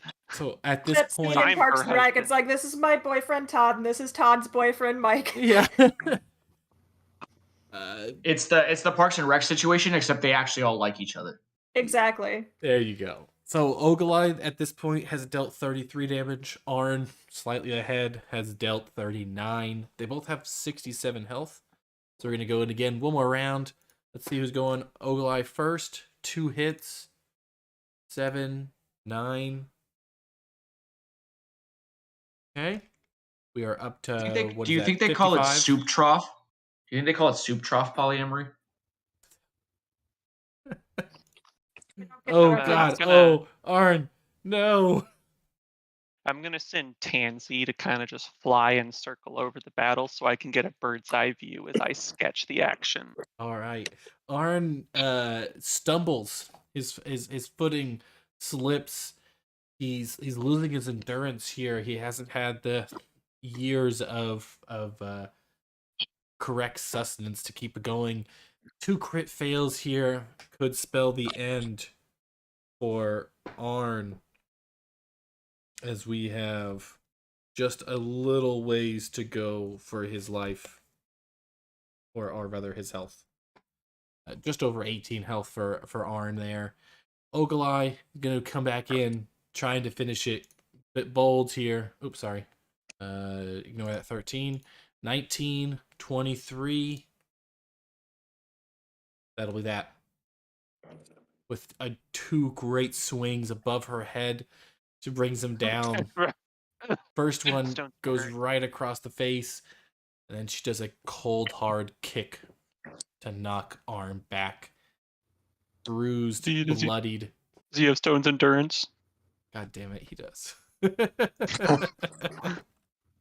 D12 plus 9. Because he They only... both have Stone's endurance, so plus 3, sorry. Alright, so, yeah, reduces it by 7. So he took 19, he had 18, so he is going to be at 7 health left. 6. 6 health left, thank you. Alright, he's still there. He's going to swing it again. Here we go. 2 swings. Ooh. we got a crit. Got a crit. Oh, not as much as it. Holy hell. Alright, let's do here. Let's see what we got He here. has Stone's endurance. He got the crit or she got the crit? Arn got the crit. After falling down and having to come back with Stone's endurance. So let's see here. We had 39 damage plus 16 plus 15. So we're at 73 over. 1d12 plus 3 here. Ooh, gonna negate that last one right there. Very nice Stone's endurance on behalf of Ogle-Eye. gets a crit means fucking nothing. Pretty much. I'll Stone's just endurance. crit 2. I'll just crit 2 on my Stone's endurance. All right, Like so like he swung his stone practice axe down on her head. She just met it with her own head. And she said, "I'm rock hard." Oh, all right, so I'm it adding is- that as a speech bubble. It is Ogalai's turn. Top of the turn here, going to Ogalai to Arn. Ogalai's sitting pretty with 12 health. Arn with 6. We got no more Stone's endurance here. Is it going to be? Anyone want to put any bets down? It's absolutely coming out Ogalai. Knock on fucking wood. All right, absolutely coming out Ogalai. Well, down- Ogalai gets to go first, so I think probably Ogalai. Okay, Levi's betting on Goddamn. Ogalai. Hey, She's actually, you know what? Levi absolutely looks got over. the advantage. Yeah, Levi looks over at Rosemary, and he's like, "Can I get a good berry?" Yeah, I got you. Rosemary, do you have any? Who's gonna win here? So far, 3 for Ogalai. I'm rooting for Arn, underdog. Good. Vita inexplicably has a I like Ogalai better as a person, but if giant- someone's got to root for Arn, and also I was his mediator, so I'm a contractually giant, obligated. Vita has a giant tankard and a whole goat's leg, just swinging it and screaming. Ogalai. Into my disguise kit and pull out a giant foam finger. All right, Ogalai finishes up wiping the floor with Arn coming out ahead with a pretty satisfying win there. Arn gets knocked out by this last stone axe across the face. Ogalai kind of spun her axe to the flat side and just backhands Arn, who spins and falls face first into the snow. It is over. Goliaths from Wormdoon Crag initially celebrate, but then they begin to walk over, and you can already feel the animosity begin to slowly but surely dissipate between the two sides. Come on, guys, come on! And Levi and I take his hands and I raise them up to make a victory tunnel. Ah, God damn it. Both sides, everyone together, shake hands, yay! woo! And like Feud is over. like the end of a little league baseball game, everyone is friends again. Yeah, we actually do like the little tunnel. Exactly. Yeah, Yes. Thank you, Levi. I'm gonna be honest. I always used to spit in my hands when I do that. Disgusting. You would. You Not would. really. No, I did. I'm not a bad person. Bite God. would. Would. All right. And that right there wraps up the feud between Wormdoon Crag and Sky Tower Shelter. You and the party spend the night in the clearing. All of the Goliaths from the Sky Tower Shelter come out. They bring what food they have, and engage in some small bouts of goat ball, while the party, while really just the two sides kind of begin to communicate more well, rather for the first time in many years. Is there a potential that there might be like some sort of alcohol or grog? Because I kind of want to get There is Levi a glass of alcohol and be like, "Hey, you can drink again." When you ask Vita, Your doctor is just like, eagerly you're hands 2 days you out a, from a major surgery. You can drink again. I mean, don't go crazy, but like you can have like a glass of grog. Hold on. What the reaction you get from Levi is just like he blinks for a second and then just like wide mouth, just like slow turn of the head, like "Aww." Vita. His angel wings pop out. Right. And he's like, "I will have one drink because I haven't eaten anything in I think 48 hours, except for 2 good berries. So one drink. Don't go crazy. One Lisa drink. eagerly hands over a 20% alcohol fermented goat's milk.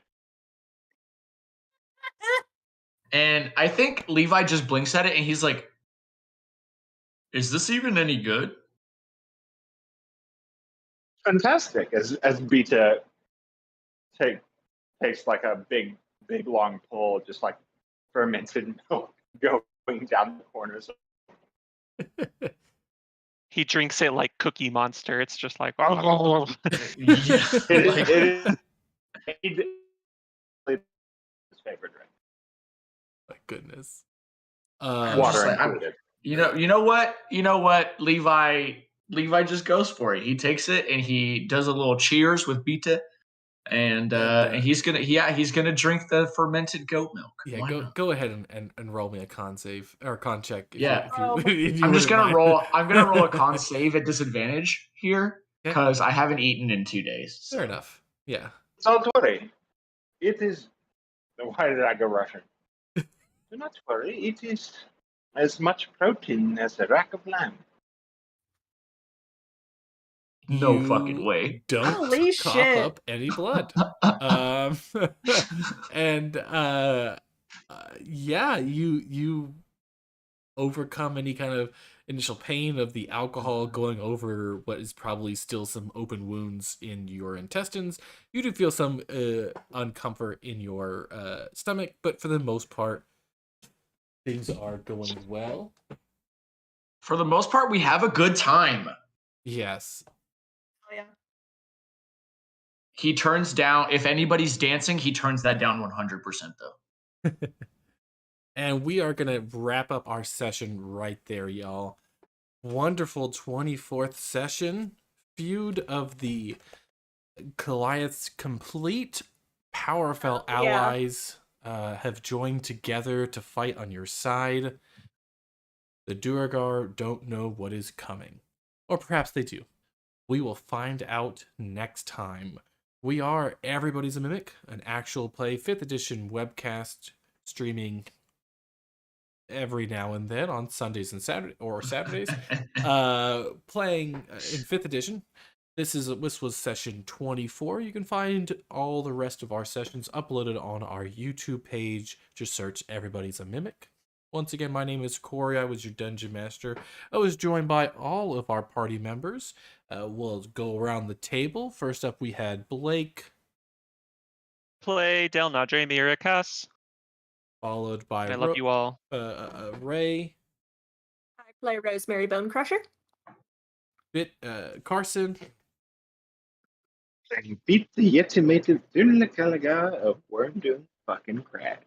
Hell yeah. And every time I keep going for your characters' names. And Ben. And I play Levi, and I'm no longer living on borrowed time. Hell yeah. Yeah.